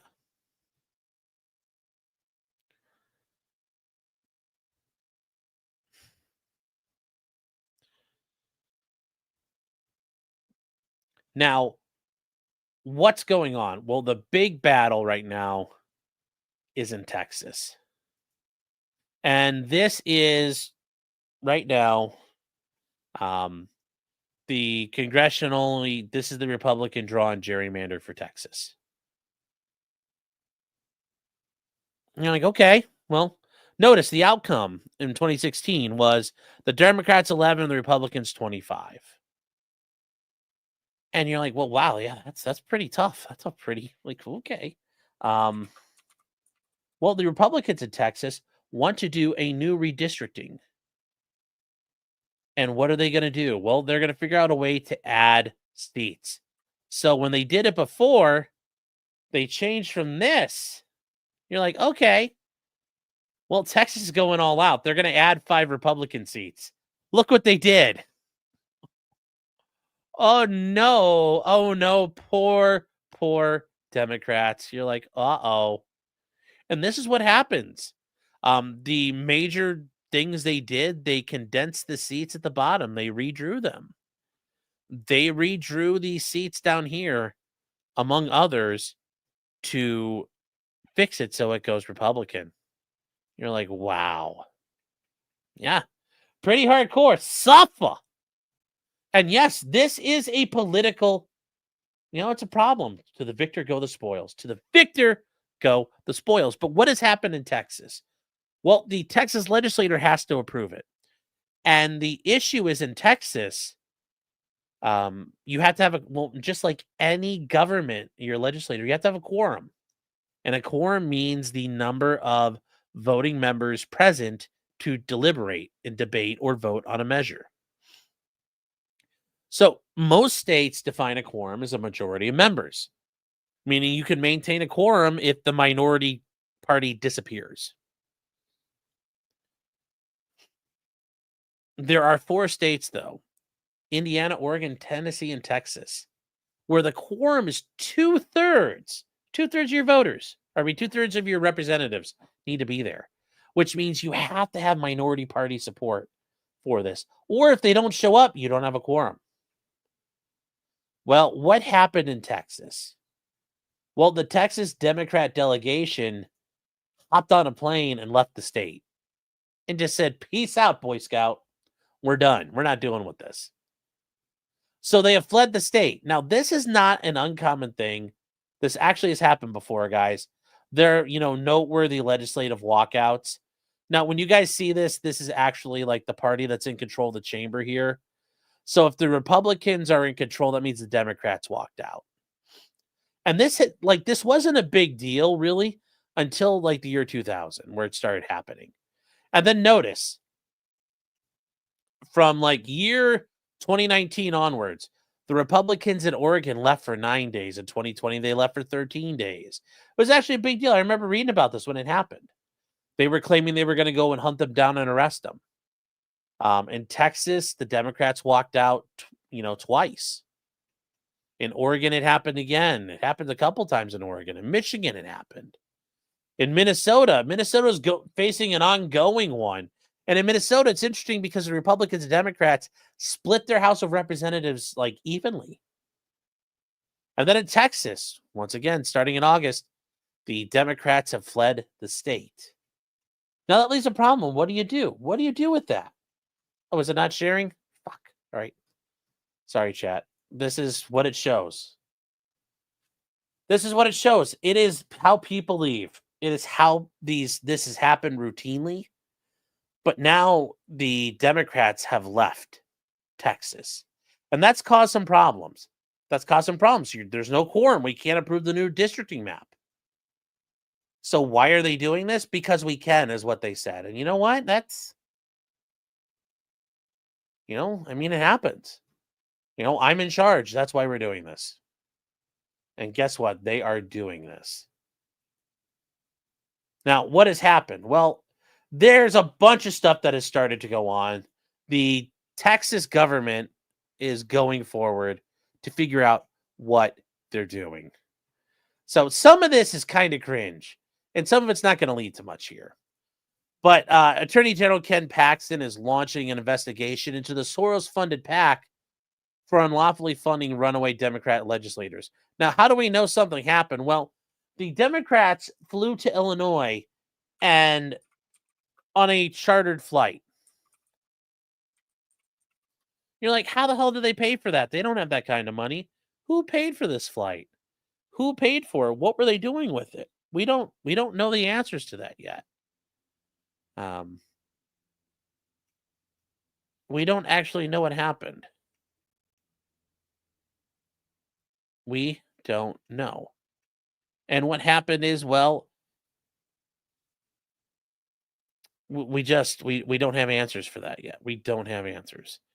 And there's video of them on a chartered flight. Like, well, how did you pay for that? Did someone give you money?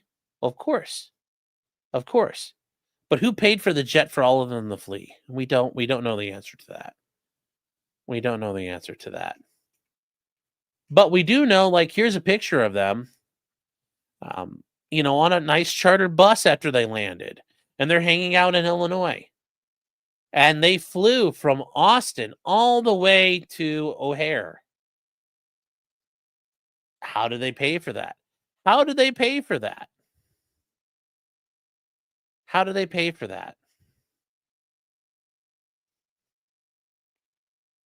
Well, Attorney General Ken Paxton's brought it up. There's a Texas Majority PAC. It's a political action committee bankrolled by George Soros, who probably is bankrolling shit. And they said it was founded by former staffers of failed gubernatorial candidate, failed Senate candidate, Beto O'Rourke. Remember, his name is Bob. It's Bob the fake Mexican. That's how he should be addressed. He's not Beto. That's because the illegal Mexican lady his parents hired as cheap labor called him Beto. No, his name's Bob the fake Mexican. And they have a large donor base. They were funded. And what did they do with this? Well, yes. Now, what did they say? Well, of the legal fundraising, certainly that's probably there. But this idea that this is potentially bribery, I don't see how that counts as bribery. Because they were going to do this anyway. The idea that this is bribery, though, doesn't make sense because they would have, generally speaking, when you're bribed, you're enticed to do something. They already wanted to do this, so I don't think you could call this bribery. Wouldn't make a whole lot of sense here. But they're calling it bribery, I guess, so you'll deal with it. So they say getting payouts under the table to bend your legislative duties is bribery, said Attorney General Paxton. Yeah, I don't know about that one. I don't think that sticks. There might be illegal fundraising, chat. Like I said, there could be illegal fundraising. This could be true. But bribery, no, I don't see that sticking.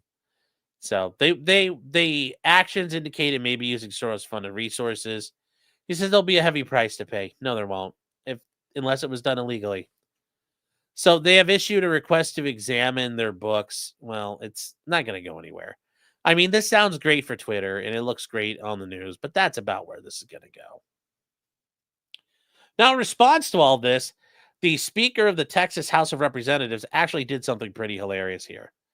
So he put out a memo. It says to all members and staff. And what do they say? They updated their paycheck policy for quorum-breaking members. And it says, any member who is absent from the House for the purpose of preventing quorum will be required to collect their monthly paycheck and per diem checks in person from the House business office. Direct deposits will be suspended for these members until the House restores a quorum. I mean, I think if you say they're quorum breaking, that kind of looks like you're punishing them for their speech. So I'd argue, we're kind of like in First Amendment territory right now. But if you had said, well, if you're absent over a certain amount of time and you don't have leave, we'll suspend your pay. That probably would be okay. But this right now, it's kind of like a First Amendment violation. I don't think that'll work. They say members who are present and fulfilling their duties will not be affected. I mean, technically, breaking quorum is a political act.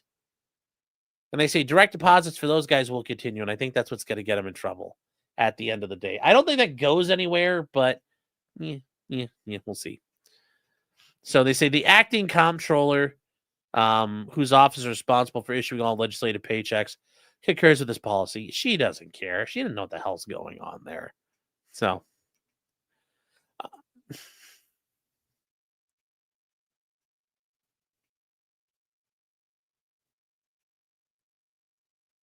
do I think it's a violation of their oath and not speech? It could be a violation of their oath, but right now they haven't focused on that. It's really been focusing on their speech. It's like maybe it's a violation of their duty, but at the end of the day, that's also a political act, and their constituents probably want this. So I think they would have a very valid argument there. I think they would have a very valid argument to that. And more that's happening here. The FBI is agreeing to help chase down quorum-breaking Democrats. This is, once again, guys, I told you, I am not, like, if there's something wrong, I don't like it. This is garbage of the highest regard. The FBI should not be being involved in addressing pissing matches between state officials. They should not be involved in this. You know, John Cornyn doing this, he can go piss up a rope. The FBI should not be involved. The FBI approved their request to locate the contingent of quorum-breaking Democrats. And it says it remains unclear how the agency would proceed in the absence of a breach of federal law. That's kind of one of the big deals. Why are you wasting time on this? Go fight bad guys. This is not what should be happening here. Asking them for federal assistance. No. That's no.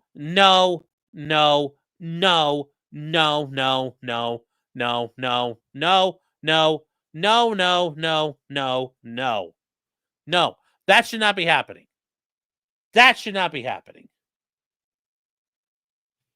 You know, he says, I'm proud to announce Kash Patel has approved my request. No, you should be really fucking embarrassed you did this. I thank Trump and Director Patel for supporting and swiftly acting on my call for the federal government to hold these lawmakers accountable for fleeing Texas. Why? How's it the FBI's job? You know, it says it's unclear what resources are being invested. I'm sure you could hire a private investigator and get the same thing done. Or how it's approaching the situation. We don't know. You know, a campaign aide for the senator said his team isn't clear on what the FBI's green light means in terms of practical next steps. Hopefully it means nothing. Okay, well, help. What can we do? Nothing. Absolutely nothing.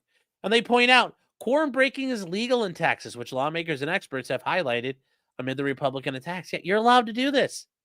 You are allowed to do this. Yeah, where Tiger races, what act did they commit? I don't know. Hurting fifis is probably what they did. And what did this lead to? Well, this led to Governor Abbott filing a petition for a writ of quo warranto. And guys, these are writs just like habeas corpus, you know, mandamus, proscendendo. And this is a writ where you challenge a person's right to hold an office or exercise a franchise. And by exercising the franchise generally means exercising the ability. And it says by, you know, very much like King Charles I at his trial, on what authority do you have the right to have this seat now? Under what authority are you entitled to be in this seat? So do you have the right? Do you have the privilege, the franchise to exercise that right? So are there disqualifications under the law? Or, you know, let's say somebody was ineligible to run for office. Let's say, for example, in Ohio, you were running for judge, but you never took the bar. You were never an attorney. You can't do that. So you'd bring a writ of quo warranto to challenge that person, say they're ineligible, or why they're disqualified, or they are the governor appoints a judge. You're like, no, that's not proper. If there are residency requirements, and that is where I've done a writ of quo warranto before. I've challenged, I've been paid by people, kind of, you know, I've been paid a couple of times to address pissing matches between politicians. And, here, file this challenge. Like, okay, how much? And here's your check. It's like, thanks. And go out and file it. And, like, hey, judge, you see him later on after the guy you're fighting against wins. And it's like, yeah, he probably survived the challenges to his petitions and stuff. You're like, hey, judge, no hard feelings. That's how it goes. It's how it goes. But quo warranto is challenging that person's ability to be in the office. And from here, this is where this goes. And they're asking the Texas Supreme Court to basically kick these parties out. And it's a statement of the case. And the head of this is the guy leading the charge in the Democrat part of the House is Representative Gene Wu. If they can get rid of him, they would be able to get rid of all the Texas representatives who fled. But they say that they want to get him removed from the Texas House. And they point out that Texas courts can issue the writ of quo warranto all the time. And they say, has he forfeited his office of the state and created a vacancy? Now, notice this very much comes off as very Easter thorny at the beginning. What is at stake?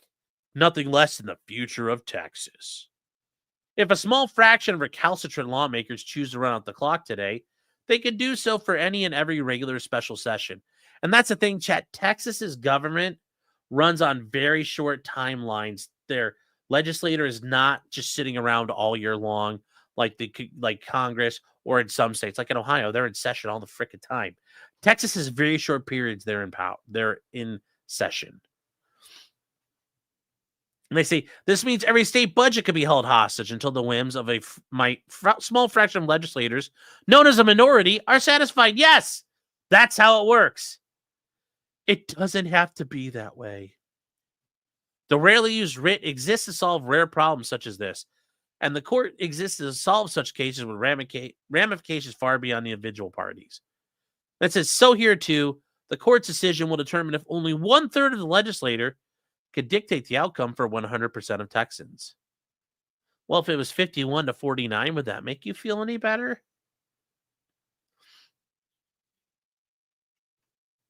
So they talk about, of the one of 18 items on the special session agenda, Democrat members of the Texas House claim an entitlement to abdicate their official duties by refusing to show up for work, to deprive the quorum necessary and prevent a vote that may not go their way. Some House Democrats recently fled the state and continue to remain absent today. They've abandoned their official duties required by the Texas Constitution, which would allow legislation to pass in a 30-day session that is vital to Texan needs, such as flood relief, property tax relief, and public school reforms. And the records say the absconding Democrats even solicited money to pay the fines incurred for their absence, which they have actually done. And they say the problem here is these members have inflicted can continue perpetually. They may return from a quorum break for a few days and then abscond again if legislation that does not please them is put to a vote. Yeah, okay. The only check of this hijacking is beyond the reach of an in-state compulsion is quo warranto. Now, guys, this goes on for like 30 pages, and we'll probably look at this coming up. But it gives you just a basic idea of what they're challenging here. Now, is this going to work? I don't see it working. They point out representatives are not free to show up whenever they choose. Texans do not have a representative government. In fact, they don't have a functioning government at all. This government should make clear that the legislator who does not wish to perform his duties will be stripped of them. Now, remember, chat, we talked about this. We showed you that chart. Both sides do whatever they want with this. Now, is this going to work? I mean, we're going to have to look at it more, but ultimately on its face, this is an act of, you're going to do what we want. We're not there. You can't pass it without us. You need us. Negotiate with us. So I don't see what the problem is here. I mean, I get it. Yes, they're a bunch of commies, and yes, we could throw them out of helicopters. But you got to deal with them. And I think that puts them in a bit of a lurch here. Using the FBI to go after them. What are you going to do with all this? What are you going to do with all this stuff? Like, what are you going to do? what are you going to do here? I don't know what you think you're going to do here. I don't think they know what they're going to do. So I just, yeah, I don't think they know what they're doing. I don't think they know what they're doing. But we'll see. We'll see. We'll see where this goes. Tomorrow we'll be looking at, we have 2 shows tomorrow night, and then we'll probably do some model stuff afterwards. But we've got 2 shows. One of them is one that I was a little reluctant to cover, but a bunch of you have asked me to cover it. And it's the lady here in Cleveland where she got sentenced to jail and she started crying and freaking out and her attorney messed up a little bit. We're going to cover that tomorrow. I was a little put off by that one because it's I go into that. I've been in front of that judge before. Been in front of Judge Mattia before. I've been at that courthouse. Like, that is literally a pond I swim in. It's a pretty big pond for a big guy. So we're going to cover that. And tomorrow I was thinking we would cover this actual case about what's going on here. So that is what our plan is for tomorrow. So I wasn't sure if we were going to do this tomorrow, but I think we're going to do 2 shows tomorrow. I think it'll be a lot of fun. Yeah, today Peter Tragos was covering it. And it was very interesting to hear from an attorney. He's like, well, this wouldn't happen. And I think I was DMing him afterwards, and he's like, whoa, that's crazy how that works up there. I'm like, it all works differently. Every state is different. Every region's different. And I think that's kind of the neat thing about it. I don't think it's anything about it. No, it won't be members only. It's just going to be, and I'm not going to shit on anybody. You know, the defense attorney did what he thought was best. Judge Mattia thought he did what was best. I'm not going to crap on anybody. I'm just going to break it down and we're going to talk about it. You know, and how that woman lost her mind because she's thinking she basically spent, 7 days in jail. It wasn't 7 years. So, Outfox saying, do you see the one I sent you, which, recently? Like, DM it to me again because I don't know what you're talking about. So, yes, we'll go through the whole thing. We'll show the body cam and how crazy this lady is. We'll go through the whole thing. We'll go through the whole thing. We'll go through it all. We'll go through it all. Now, guys, moving on from there, some people who are going to be suffering. Somebody who probably should suffer.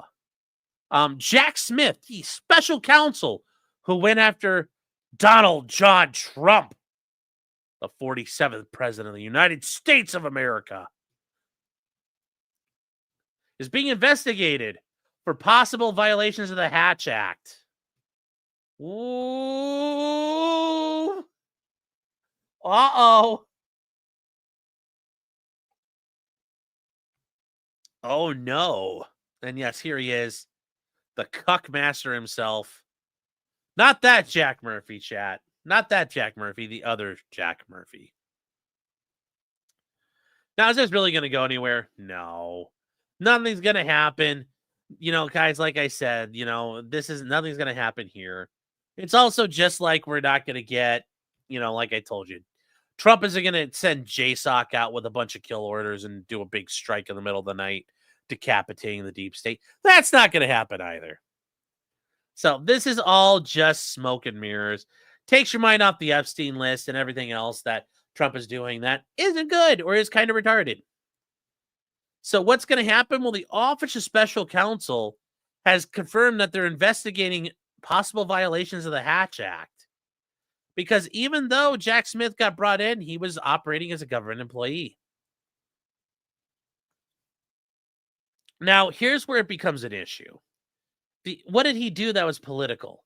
Well, the agency was asked to investigate on the premise that some of actions by Jack Smith, including seeking quick trial dates in the 2 cases, were designed to influence the 2024 election. You're not going to, no, he has prosecutorial discretion. He has the right to ask a case be tried as soon as possible. Now, did Jack Smith probably do this to affect the election? Oh, you can bet your bottom dollar that's the case. But is that really going to get you anywhere? No.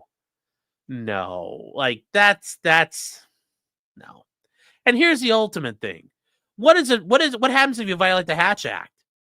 The most severe penalty possible is dismissal from federal employment.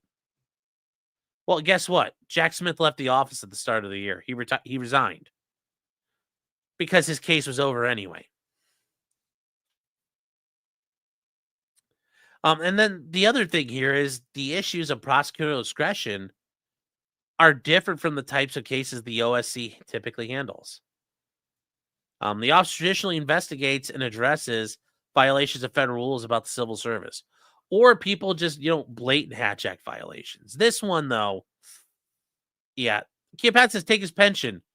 Well, he didn't have the pension at the time. He was in private practice, and then he got brought in. So this is, once again, this is all just kind of garbage. This is all garbage meant to make people like, oh, look, something's happening. Nothing's really happening. Nothing's really happening. So, yeah, but remember, we've talked about the Office of Special Counsel before. In February, Trump dismissed the agency at Hampton Dellinger. And it says, despite a federal law saying that person can only be fired for inefficiency, neglect, duty, or malfeasance in office. Notice they bring this part up, but they don't tell you the D.C. Circuit said it was okay. The D.C. Circuit Court of Appeals said, this is actually acceptable conduct. It's all good, homie. Remember that. And then what did Hampton Dellinger do? He dropped his case because he didn't want to set bad case law at the Supreme Court. And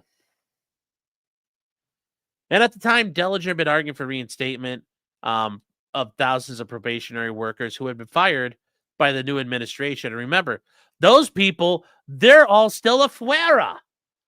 So notice, they like to talk about what's going on here, but it's just like, oh yeah, when Trump got all those dubs. This one, though, guys, this is not a dub. This is just a bunch of hot garbage. It's not going to go anywhere. It's not going to go anywhere. So just so you understand, like, it's not going to be doing this. Now, I do think some of this is a bit ridiculous. Like, former federal prosecutor and ball licker of the Mueller investigation, Andrew Weissman, said, this would be the last thing Trump would want. No, it's not really that big a deal for anybody. If the only thing he sets us right is this is the last thing you would think the Trump administration would want, because you can't prosecute on this. So, yeah, and ultimately, if there's a trial for this or any investigation, Jack Smith will get to put people on and evidence that he's tried to avoid, but it's not going to go the way it'll work. It's not going to go the way it'll work. So it's just, yeah. Don't worry about it, chat. If you guys see it, anybody tells you about it, nothing's going to happen, and nothing should happen at this point. If that's all you got on Jack Smith, shit's weak, yo. Your shit is weak. So, nothing there. And then real quick, there's some other super chats here we got to catch up on. Roscoe Coltrane says, I have some friends visiting from God's country this weekend. Which one's God's country? I'm not sure which one you think is. Been there, done that is a new member. Thank you, Ben. Been there, done that's been a member for 16 months. Says L.I. Well, thank you. Thank you for support. 16 months, a long time. Young and bitter, although that's a shame, says my district. Yeah, there's a lot of shitty districts out there. EDW Raptor says, that was our old map. We got gerrymandered hard because of court case to ensure African Americans got represented, so now we have 2. Well, I guess it's at least only 2. Philip Coggins is saying, I remember the first time the Dems did this to prevent the first GOP majority from doing this in 2001. Governor Perry kept having to call a special session. Yeah. Like I said, it happens all the time. It's not an uncommon thing for the quorum breaking. Kia Path says they're politicians. They're all secret millionaires. Well, there's that too. Franklin D. Esquire says they could have just sat in their offices and achieved the same thing. No, because then that becomes an issue about, like, you're in reach, so that becomes quorum. And Missouri Battleflag says, I don't think it's a violation of your oath. It's not speech. Yeah, like I said, maybe even then I think it's going to be tough.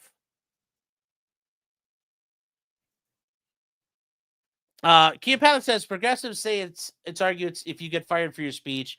If breaking quorum is speech, then it's okay to punish them. I didn't make the rules. And I get where you're going with that, but there's other ways you can make them suffer. There's other ways you can make it suffer. I just don't know if that's the best one. And Clydeberg Stappen tells Shugi Show, click on Chef Clyde. Yes, Swamp Dog Clyde says we now have a purple dildo hitting the court in Chicago. Yes. Ed is saying, but they quaff state wines. Oh, whoa. And then Barton Bella has been a member for 19 months. Thank you, Bella. Says, are you going to cover the Representative Corey Mills case? It has threatening revenge porn, 3 mistresses and a Miss United States, plus bags of cash from Syrian officials, converting to 3 religions and bribes. Send me some information. I'd love to. This sounds really good, as long as it's not a federal case. But yes, I'd love to hear that one. That sounds hilarious. That sounds hilarious. And yes, guys, if you want some Clyde-approved gear, you can grab a mug or a sticker. If you'd like the meth raccoon or other things that are out there, go to potentiallycriminal.com at Spring at the Creator Store. And speaking of our sponsors tonight, chat, got to get to our sponsors. It's been a little while since we've shown them some love. First of all, chat, we got the dragonstreasure.com. The dragonstreasure.com. Use a promo code CRIMINAL. Get 10% off your coffee, your tea, and your soaps at the dragonstreasure.com. A haven for tea and anime lovers. Very true. Very true. The Tea Man is based by his tea. By his tea. Next chat, we have MAF Corporation, MAF-arms.com. You know him as Fudbusters. Matt LaRosiere is out there as part of this conglomerate that is out there taking over the world and engaging in international trade. Buy yourself some wind chimes, chat. It's summertime. Get ready for it.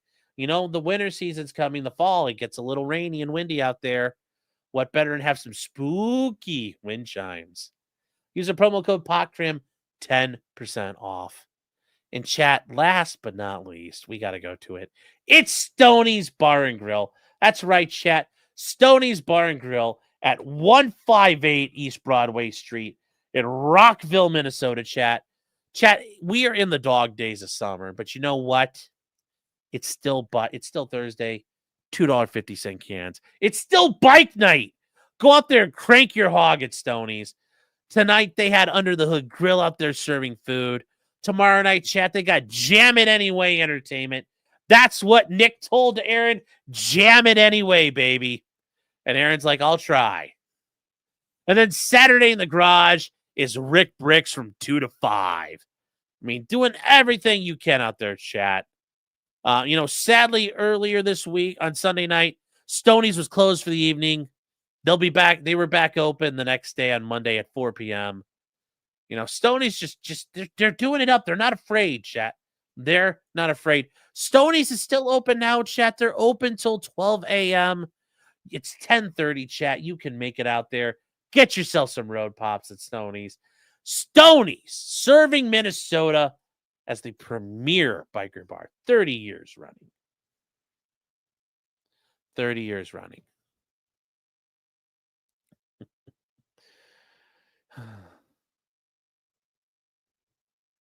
Yes, use the code COPE. You got to take care of Stoney's, chat. Got to take care of Stoney's. El Samicho says, let's get ready to a woo. Yeah, don't tell him Melton sent you. Don't tell him Melton sent you. It's just Stoney's Bar and Grill. You know what? I'll say what I won't.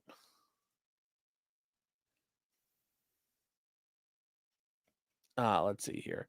Another for $5, thank you, is saying, I still have libertarian tendencies, which makes me childly wish for both parties to shut the fuck up. Yeah, well, hey, there's nothing wrong with hoping both parties die in a fire. Like I said, guys, read Debt of Honor. Don't tell me you wouldn't like to see what happens to Congress as what happens in that book. I would cheer for it. I would cheer for it, that outcome. It'd be the best day ever. I don't know how time zones work. The earth is flat. Yes. Oh.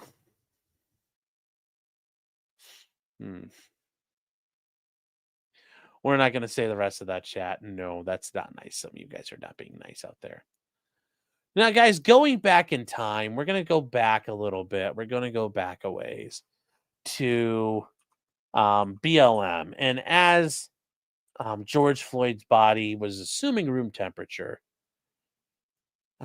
we remember a Chad who came among us. A Chad who came among us, and he wielded truth. He wielded truth in the form of an M16A2 patterned AR-15 as his wife stood there with a 25 ACP pistol. But look at that Chad, bringing back the 80s retro vibe. Yes, these are the McCloskeys of St. Louis. And remember, their guns were taken from them as they warded off a marauding band of BLM protesters who, guess what? When they saw the business end of that M16 clone, they shut the fuck up and left. They got the fuck off their lawn. In fact, they never touched their lawn. That's how it worked. That's how well it worked, chat. Well, the McCloskeys have an update. Mark McCloskey, an attorney, represent chat. Represent chat. As an attorney, he came out and taking pictures of, and these are pictures of the aftermath. Cops holding his rifle. And as he talks about it, here it is. And look, he got it back, chat. 3 lawsuits, 2 trips to the Court of Appeals, and 1,847 days, chat. But I got my AR-15 back. We defended our home, were persecuted and speared by the press, and threatened with death. But they never backed down, and what's missing is Patty McCloskey and her Brico. Although, to be fair, if it's a Brico pistol, keep that. It's like that meme goes, "Nyet! Don't want. Keep that Brico." Oh, Justin Hancock's his attorney checking in. Yep. Didn't he run for Senate? Yes. I should just cry to Laney like that. That's a good that's a good Halloween idea. Hold on. Hey, 2.0. Look in chat. This is a good Halloween idea for the dogs. Something like I said, chat, you guys are so generous with things, and it's just everything about it. You're generous with your thoughts. Thank you guys. And Connie Death Squad for $5 says unfathomably based. Yes. What? Here's what Glaney and Clyde need to be for Halloween. These two. From 2020. Yes. It would have been hilarious if he got rearrested for brandishing the AR. Well, brandishing implies you're using it for an intent to intimidate. Now he's just showing off that he got his trophy back. And you know what, chat? When I see that, I'm like, I need an M16A2. I need a 20-inch. I need a 20-inch AR-15. And I don't have one. And what am I doing? I'm staring at a stripped lower in front of me. An 80% lower. And it's like, I need to build one. I need to build one. We all need an A2 in our lives. I thought the pistol was non-functional. I mean, I guess. Yeah, maybe. But we don't really know.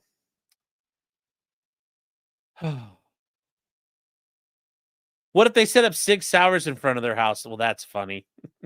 Yes, Evan is right. A practicing attorney who's practicing his rights.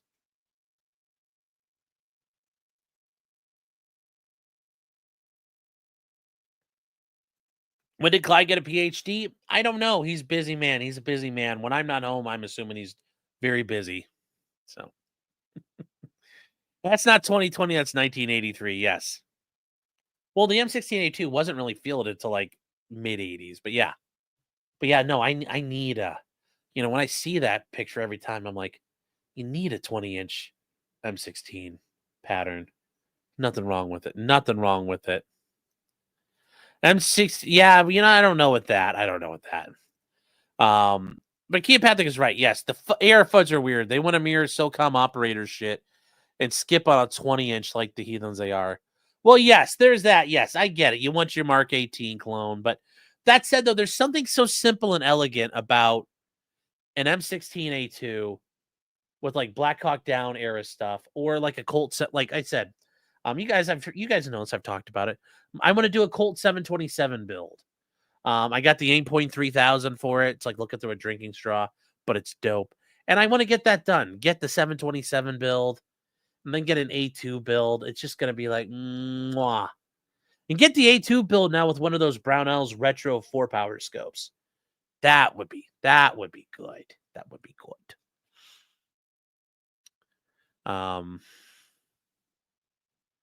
How pissed off do you think they were when she found out she knew it was non-working because they had used it in a trial as a demonstrative aid? So she knew it wasn't working.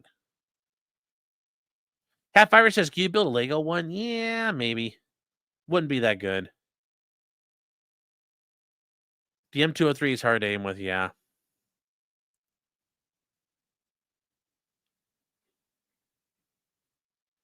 Let's see here. Yes, Clyde's a PhD, a pretty hairy dog, yes. Johan says, I love my triangle foregrip, clearly OG handle. The SB1 Sportster with no forward assist better. Yeah, I get it, but the A2 has got that 80s synthwave vibe, man. You can't tell me you don't dig it. Get that and some nice Alice gear. Oh yeah. Just perfect. It screams fold a gap. All right, guys, moving on to the last thing we got. Well, last two things we got real quick. In a very interesting twist of things in Tennessee, a guy named Byron Black was set to be executed. Bit of an issue, though, for him. And here's the issue. They were going to execute him, but he has a pacemaker. So how do you kill a guy who's got a pacemaker? Guess what's going to happen? The pacemaker is going to keep him alive. So a judge said they had the authority to go, the prison had the authority to go and find a doctor who would turn off his pacemaker. Well, that creates a problem because doctors have to do no harm. So this is from back in at the end of July. They said that they could deactivate his pacemaker on the morning of his execution rather than bring a doctor or a technician in the execution chamber. So, but what they have to do is they have to turn it off prior to the lethal injection. And the judge agreed that it could cause him to suffer if it keeps shocking him alive. Which, yeah, that is a problem. You're like, okay, well, yeah, how do you do that? Well, they ran into some problems about finding people who could do it. And he got executed on the 5th. And they weren't able to shut it off. They executed the guy without turning it off. Uh-oh. It's just like the Green Mile. I forgot to wet the sponge. I'm sorry. I'm sure they turned the new guy turned around. It's like, no, you look at it. So they weren't able to shut it off. And he was executed by lethal injection. Now, according to the witnesses, they claim that it was put to death, like it was hurting him. We don't know if it was really hurting him. But anyways, they weren't sure what was going to happen. But his attorney said they will review the data from the device as part of an autopsy. So what happened? Well, they started at 10:43. Well, they started at 10:30 in the morning. It took about 10 minutes after the execution started. And he talked about being in pain. They asked him if he had any words, and he said nope. They said he looked around the room and, looked around multiple times. And they said all could see, all media witnesses agreed he appeared to be in discomfort. Well, yeah, I'm sure he was. And he said, oh, it's hurting so bad as he laid with his hands and his chest restrained. He says, Was it really? We don't know. But anyways, there was a whole issue going back and forth about this. He was 69. He was in a wheelchair. They claim he had dementia, brain damage, kidney failure, and congestive heart failure, and other conditions. So what happened? Well, they said they're unaware of any other time that somebody with a pacemaker was executed. And what happened? Well, he was convicted in 1988 of murdering his girlfriend and her 2 daughters, which, oh yeah, so sad. And notice that he did this at a jealous rage at their home. And at the time, he was on work release while serving time for shooting his girlfriend's husband. So, yeah, not really too feel bad about this guy. Not feeling too bad about this guy. Like, oh, it hurt. So. But anyways, they talk about they killed a gentle, kind, and fragile, when he wasn't murdering children, I guess, intellectually disabled man in violation of the laws because they could. Well, no, they did it in accordance with the law. So they talk about what happened here with the fight going on with this. Well, anyways, a judge ordered that they had to deactivate it, but the Tennessee Supreme Court said nope. And the state kept on arguing, no, it wasn't going to work. And they said he couldn't feel it. Well, who knows? It's going to be about interpreting EKG data, which is going to go both ways. You can interpret it whatever way if you can find a doctor. So, yeah, we'll find out what happens. So, it was Tennessee's second execution since May after a pause of 5 years because of COVID-19 and then issues with getting the drugs that were available. And it says 28 men have been executed in the United States this year, and 9 others remain in 7 states. The number of executions this year exceeds the 25 carried out last year and in 2018. The highest total since 2015 when 28 people were put to death. So, yeah, but it does create an issue of, well, what do you do with that? Because how do you find a doctor? A doctor who's going to shut that thing off so you can help kill somebody. That once again, that leaves you a bit of an issue there. That leaves you in a bit of an issue. It's an interesting thought project. It's an interesting thought topic.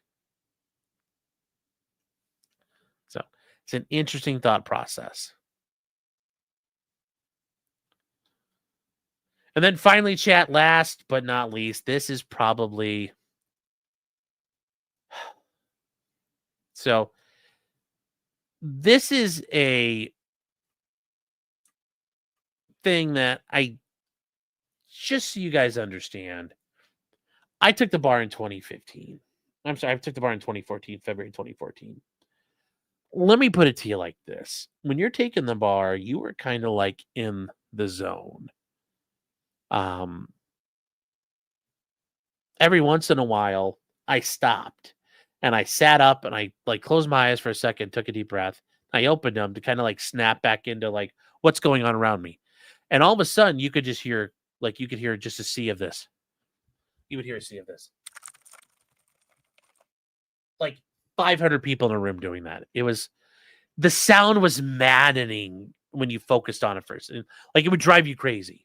You're like, I need to get back to work. And you would just refocus and drown it all out. A bomb could have gone off.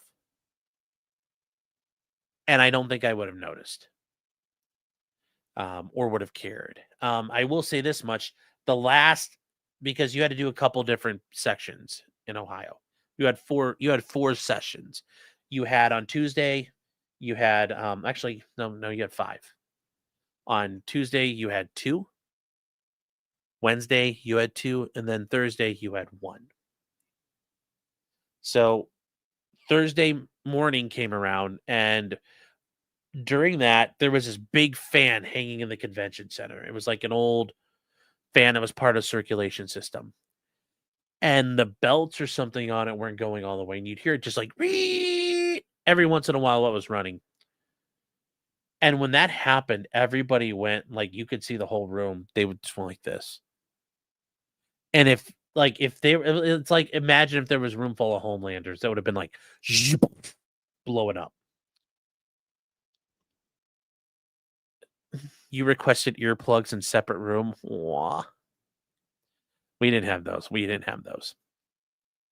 earbuds. No, I did not wear earbuds. No, you can't wear. You have to have earplugs. No electronic devices are allowed, so no earbuds. And they have the right to inspect everything you bring in. Everything you bring in has to fit in a clear Ziploc bag. But this is interesting what happened. So in New York State, and in the state of New York, you can take the bar exam, I think, at least two places. You can go to Albany in the state capital, or you can take it in New York City. And in this time around, it was done on Long Island. And it was done at Hofstra University. So what happened? One of the test takers suffered a heart attack while taking the bar exam. And allegedly, the proctors didn't stop to provide help. So, buddy. So, during the New York State bar exam, which it just happened, guys, if you know people who took the bar or were going to take the bar, they just got done with it. They just got done taking the bar. It happened on July 30th, as the New York State Board of Bar Examiners were administrating the New York State bar exam at Hofstra University in Hempstead, New York. I think that's in Nassau County, actually, Long Island. They say, according to the representatives, there was a woman collapsed shortly before the scheduled lunch break and fell out of her chair.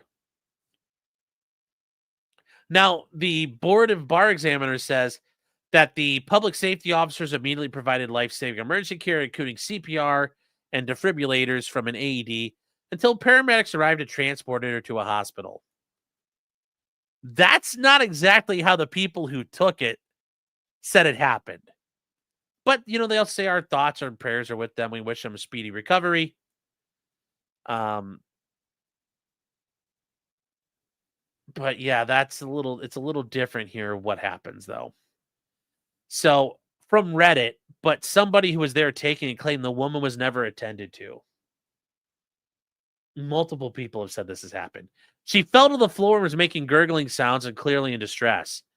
Now, for what felt like a long time, no one reacted until people began calling for help and making a scene. I mean, it all depends where you're at. Like, if this happened on the far end of the room, I would have been like, all right, well, fuck it. I would have kept going. I mean, I forget what I was saying to this, but this is true. I was at the Veterans Memorial Convention Center. There could have been a fire burning, like a structural fire, creeping its way up the wall and burning the ceiling as it went. And if it was on the far side of the room, I would have looked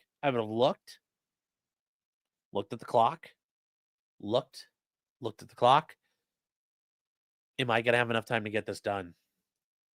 And I guess I would take the guess of going, I'm going to keep going until the fire gets too close. But smoke inhalation, thermal burns, I'm going to take my chances. I'm getting the bar exam done. I'm not stopping.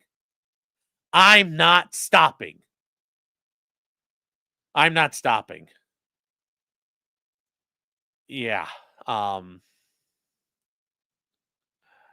Oh man, you guys, I don't think you guys understand it. Do you? Yeah, there's so many rules. There are so many rules you have to follow. There are so many rules, and if you give them lip at all, that you're fucked. You're fucked. The exam never stopped. Everyone just kept going, or at least tried to. I'm not going to lie. I mean, even if it happened next to me, I'd have been like, I'm not a fucking doctor. Like, I mean, I don't know, man. It's like, are they going to give me a second chance to retake it? I doubt it. And, but, they said there were so many problems. So they reported the test takers returned to complete the exam after lunch break and no announcements were made. Well, at that point, it doesn't fucking matter. So apparently she survived. She was taken to the hospital and she made it. But they said another person was taking the test said, that's a real person who could be dying and was still being expected to continue to finish their questions for the exam. Yeah. Yeah. You got to keep going. You got to keep going. There ain't no time to stop. You know, like, do you want to risk that you help this person? And then the bar exam says, sorry, you don't count. We're not going to let you retake that section. You know, sorry, you fucked up the MBE. You're going to have to retake the entire bar exam again. Hell no. You see that guy fall over? I'll be like, sorry, buddy. You know, medical care is good. Well, they'll probably lifeline you. The golden hour is really helpful now. You know, like, no. Oh. No, like, it's... Yeah, I ain't got time to bleed.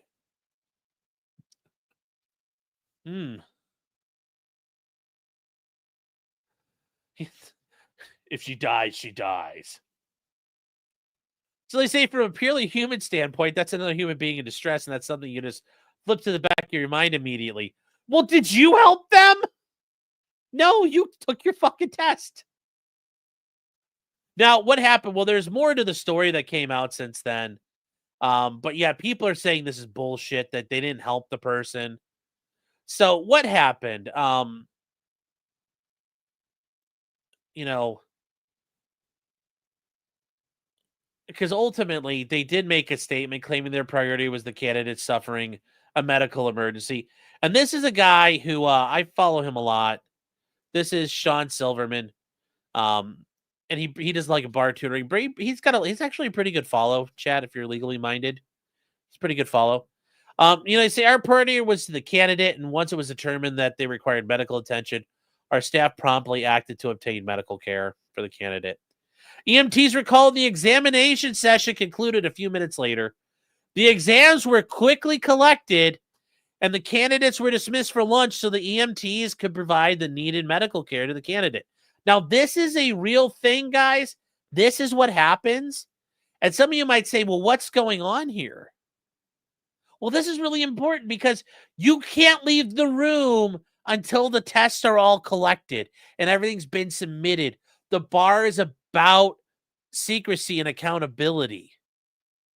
So until all the booklets are collected, people can't come in the room because there's worries that could be subterfuge and a way to get done. Yeah, that's not how that's going to work, you guys. You have to be very careful about it. You have to be very careful about hold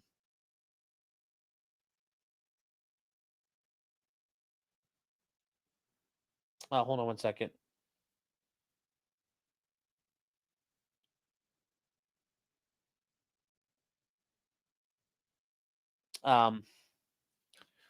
Anyways,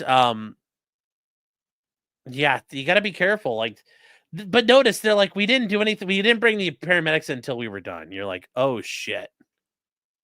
Could she have faked it? Well, they don't know. They're highly suspicious of everything. And you guys don't get it. When you show up, you get to bring in a plastic bag of everything you're bringing in. That's not like, you don't get to bring shit in your pockets. No cell phones, no Apple Watches, no earbuds, nothing on strings. You can bring in like rolly earplugs. That's it. It all has to fit in a bag. You could bring in like a granola bar. You could bring in a bottle of water. It's got to be clear. I think some places let you bring in Nalgene's. They have to be clear so you can see inside them. They have the right to inspect you and your shit at all times. When you come into the bar, there's like all kinds of stuff. Yeah, no watches, period. You can't even bring in, like, I can't bring in the watch that EDW Raptor got me. None of that. No one could call 911. Well, nobody's got a phone. No phones allowed. There's none of that allowed, chat. Hey, it's Ariel says, you can't even wear a sweater with a hood or an unzipped up sweatshirt. Well, actually, in Ohio, that wasn't an issue. But yeah, you're not allowed to bring in coats. Like if you I took mine in February of 2014. It was like 20 below outside. So you had to wear you had to wear a coat. You left your coat out in the entry room. you couldn't bring in anything with you. Like, it was a mess because I wore, because it was so cold outside, I wore a pair of jeans and I had my shorts on underneath it. And I took my jeans off and they were like, I don't know if, like, you technically can't do that. You have to take your jeans and put them up with your coat. Like, there's all kinds of rules about shit. Like, they are very, very, very, very, very ridiculous about it. And I see this, and hold on one second, chat. Hold on.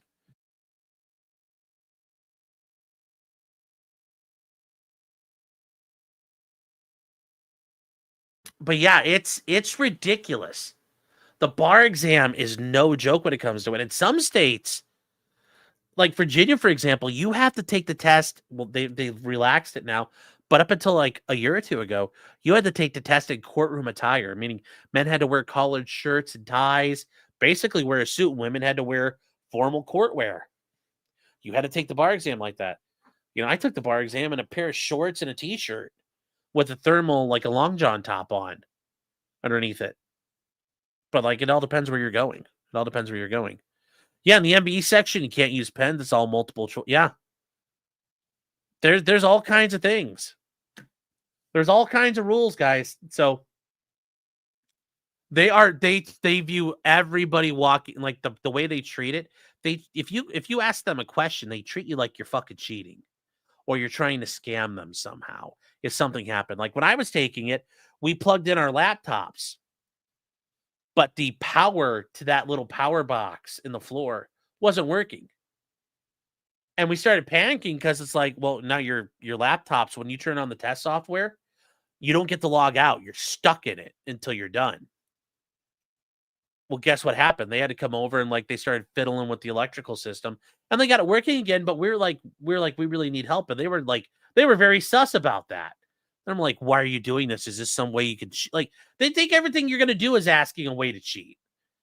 It's bad. It's bad. It's bad. It's really bad. Kid Pat says, if your lawyer has a flip phone and bad shoes, you're going to jail. Mr. Peacock, Virginia knows that's not true. The attorney with the flip phone and bad shoes is the guy who's seen it all, has been in the trenches. So I disagree with Mr. Peacock on that one. But yeah, that's taking the bar exam while you're having a heart attack. It's like that's a new one. Because when you take the bar exam, as you get ready to take it, you hear from the old timers and people have taken it before you, and it's like a rite of passage. And you know, my attorneys told me, they said that they remembered somebody getting like hauled out because they were just crying by their friends, like getting carried out. I never saw that. I never saw anybody like break down like that. But I've heard stories of like taking the bar and all of a sudden the guy's laptop just died and gave up the ghost and like smoked. And he picked it up and said, fuck this, and threw it in a garbage can in the corner of the room and walked out. And it's like, yeah, it's probably unrecoverable. But it happens. It happens. Yeah, they can embargo your score as somebody out there, and I'm not going to say who, but you guys have heard the person. It happened to them because they caused a scene, from what I understand. Yes, in some places, removing your laptop means it doesn't come back in.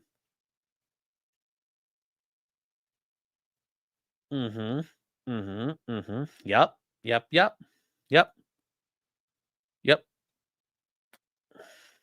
Karmic X to the bar exam, yeah. Oh.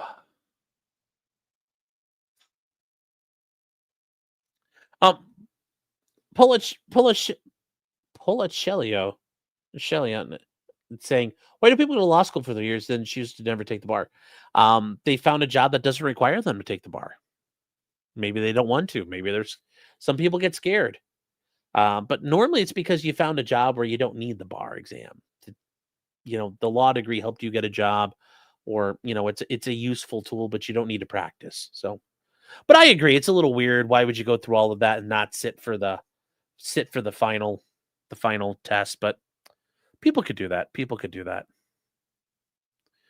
It wouldn't be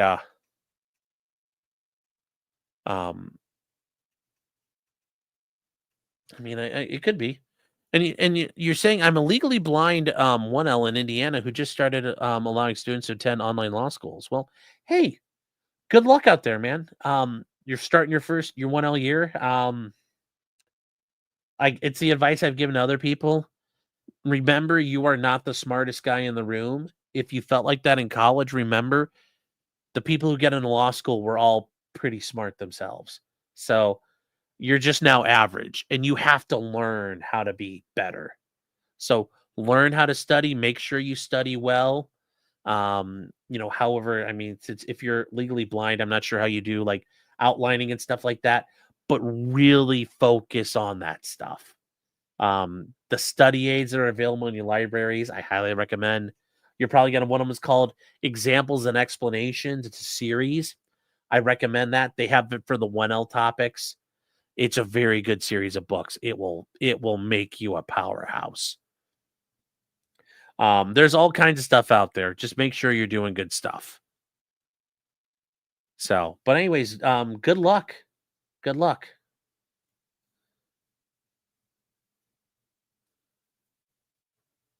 Who is the person that spurred the law exam? I'm not gonna say. Not gonna say.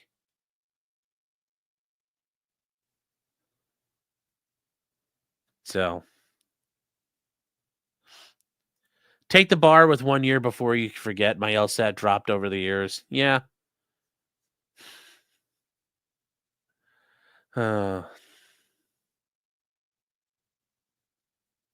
Is 160 IQ is average in law school?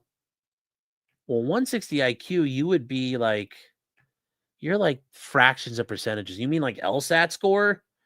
I mean, yeah, there's a lot of LSAT score. So, but I mean, that's a lot of places, but there's schools that have below 160s, like into the 150s for LSAT scores. But if you have an IQ of 160, that would be a miserable existence. I wouldn't want to have an IQ of 160. I wouldn't want to have an IQ of 140. I mean, people in that situation, you're either going to live a very lonely life, in some sort of academic endeavor, which you may like, but you're going to have difficulty with personal relationships, things like that.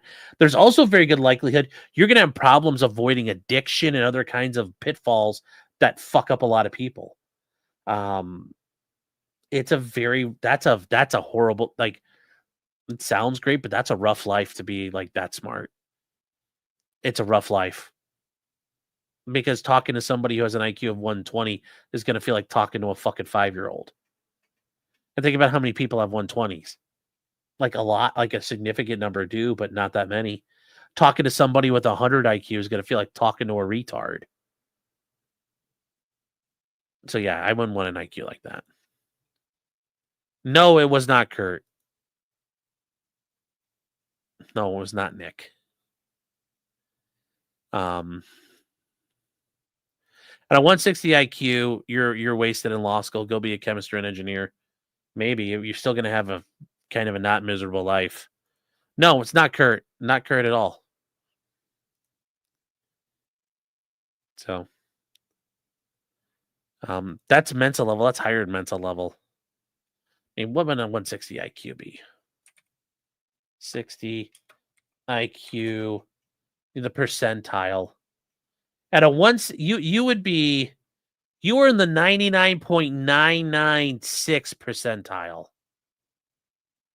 You're the top 0.004% of the population. Fuck doing that, man. That would be a horrible existence.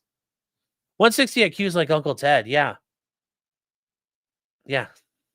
So you're more likely to be schizophrenic. Yeah. Yep.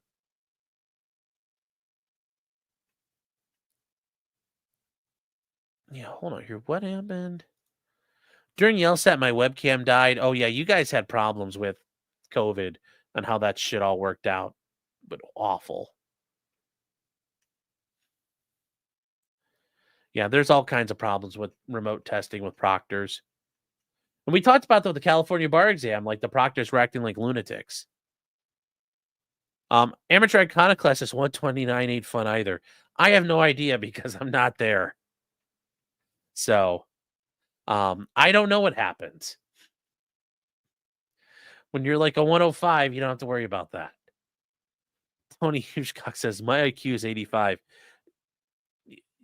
You wouldn't be able to comment like that if you had an 85 IQ.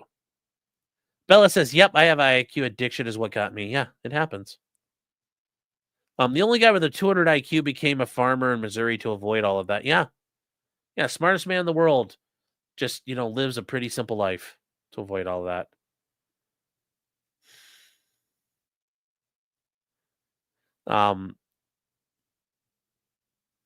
So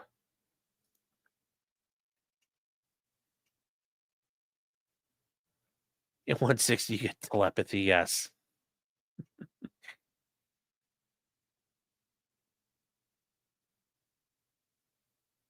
So 147 is, and I build stuff for a living. It's just easier than dealing with people who think they're smart.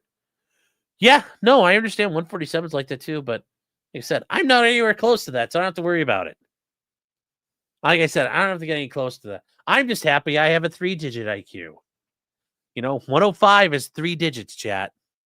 105 is 3 digits, still counts. Johan says 139 ain't fun. Once again, I have no idea. I actually have no idea what my IQ is. They didn't test us when we were kids at my school. I think they just looked at me and they're like, yeah, he's retarded. So they sat down, my parents were like, Mr. and Mrs. Criminal, your son Sean is a tard. And my dad would have been like, oh, yeah, no shit. And my mom would have been like, oh, not my baby.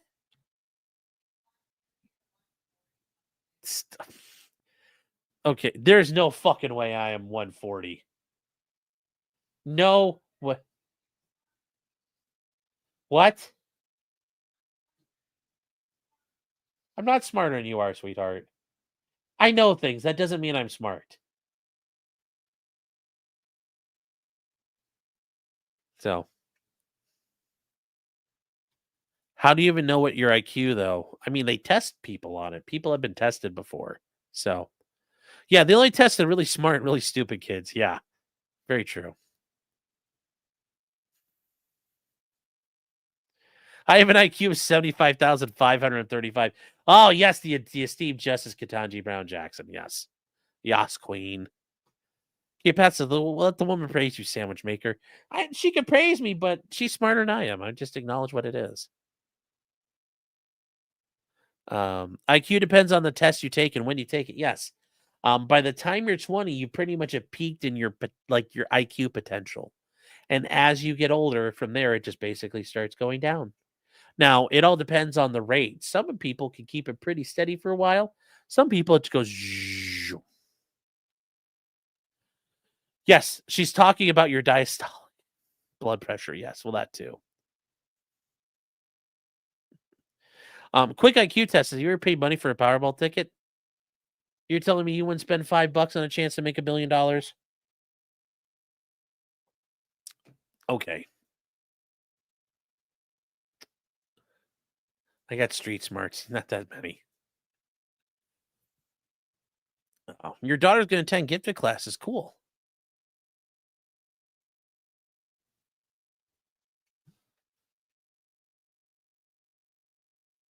Who made the IQ test? What's their IQ? Can we trust them? Yeah. Oh. You were tested as a kid, but you never got told the results? Yeah, I never. Yeah. Doesn't Trump claim his IQ is like 156 or something absurd? Yeah. I don't think it's that high. I'm sure it's, like I said, it's a 3-digit IQ is not impossible. I think isn't the median, like the 50th percentile 100? So yeah, there's a lot of people who have a 3-digit IQ. Oh, real IQ test is, do you ever believe you get all the McDonald's Monopoly pieces? No, but remember, there's the documentary, the people, and maybe I'll do a video on this. The guys who engaged in wire fraud and stole all the boardwalk pieces, because everybody would get Park Place, but you never got boardwalk. And they caught some guys doing it. So the average is about 90. No, that's not that. 100, many midwits out there, yes. So technically, I think most people have a 3-digit IQ. No, half of the population has a 3-digit IQ. Half of it's below 100. So half of it's above 100, half of it's below 100.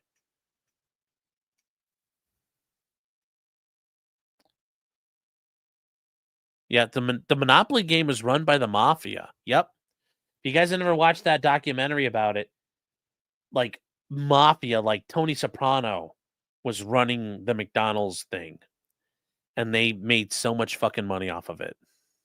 Yeah, McMillions. Yep. Yep. And they would mail out the boardwalk pieces to people who would then go collect the money, and then they would take their cut. So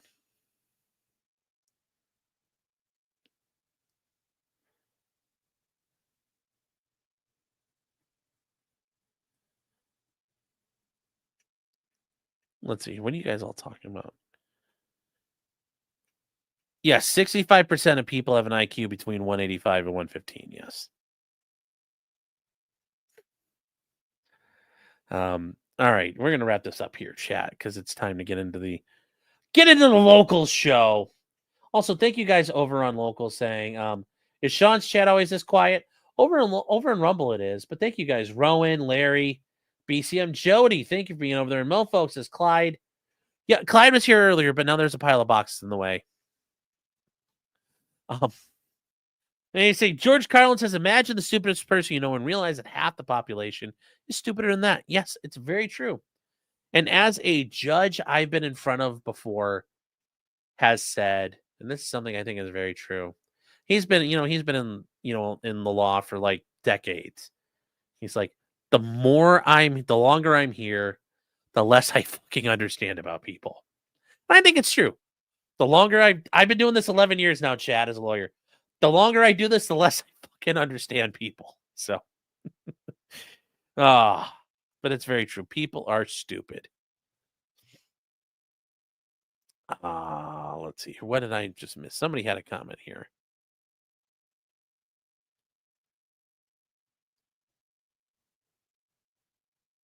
Where did I miss? I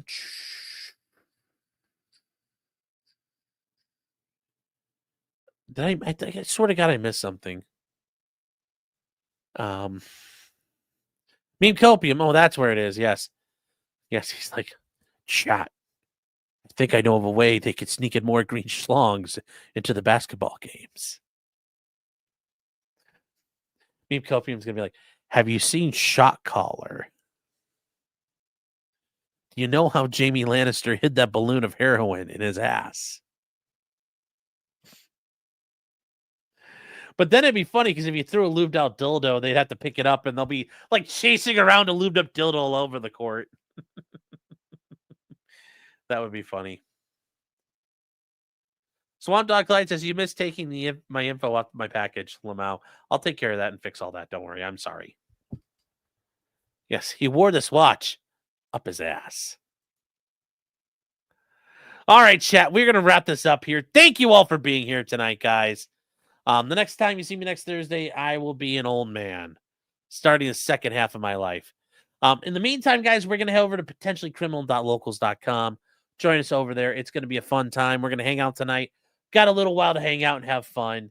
So in the meantime, chat, thank you all for being here. Thank you all for the birthday wishes, guys. Thank you for all this stuff. This is so freaking cool.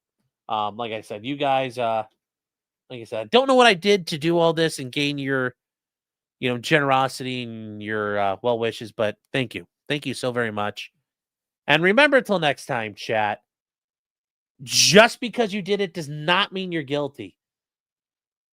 Unless you're throwing dildos out on the court, then yeah, you're probably gonna be found guilty. A something. I don't recommend it. Chat. The lulls could be a problem. The lulls can be a problem there. So with that said, chat, I will see you guys tomorrow night. Like I said, we'll do the Texas gerrymandering Supreme Court thing. And then we'll talk about the chick having a not good sentencing hearing, the Cleveland area, and can just kind of break that down a little bit. So that'll be tomorrow night. I'll see you guys then, and see you guys over on Locals. Take care, everybody.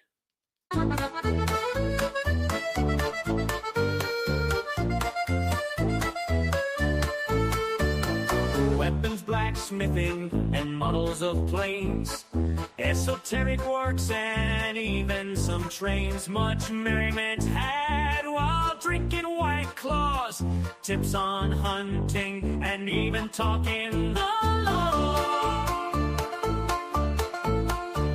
Whatever you do, just don't talk to cops, even when they nab you on illegal stops. Just 'cause you did it doesn't mean you're guilty, but please talk to a local attorney. Was that the fat guy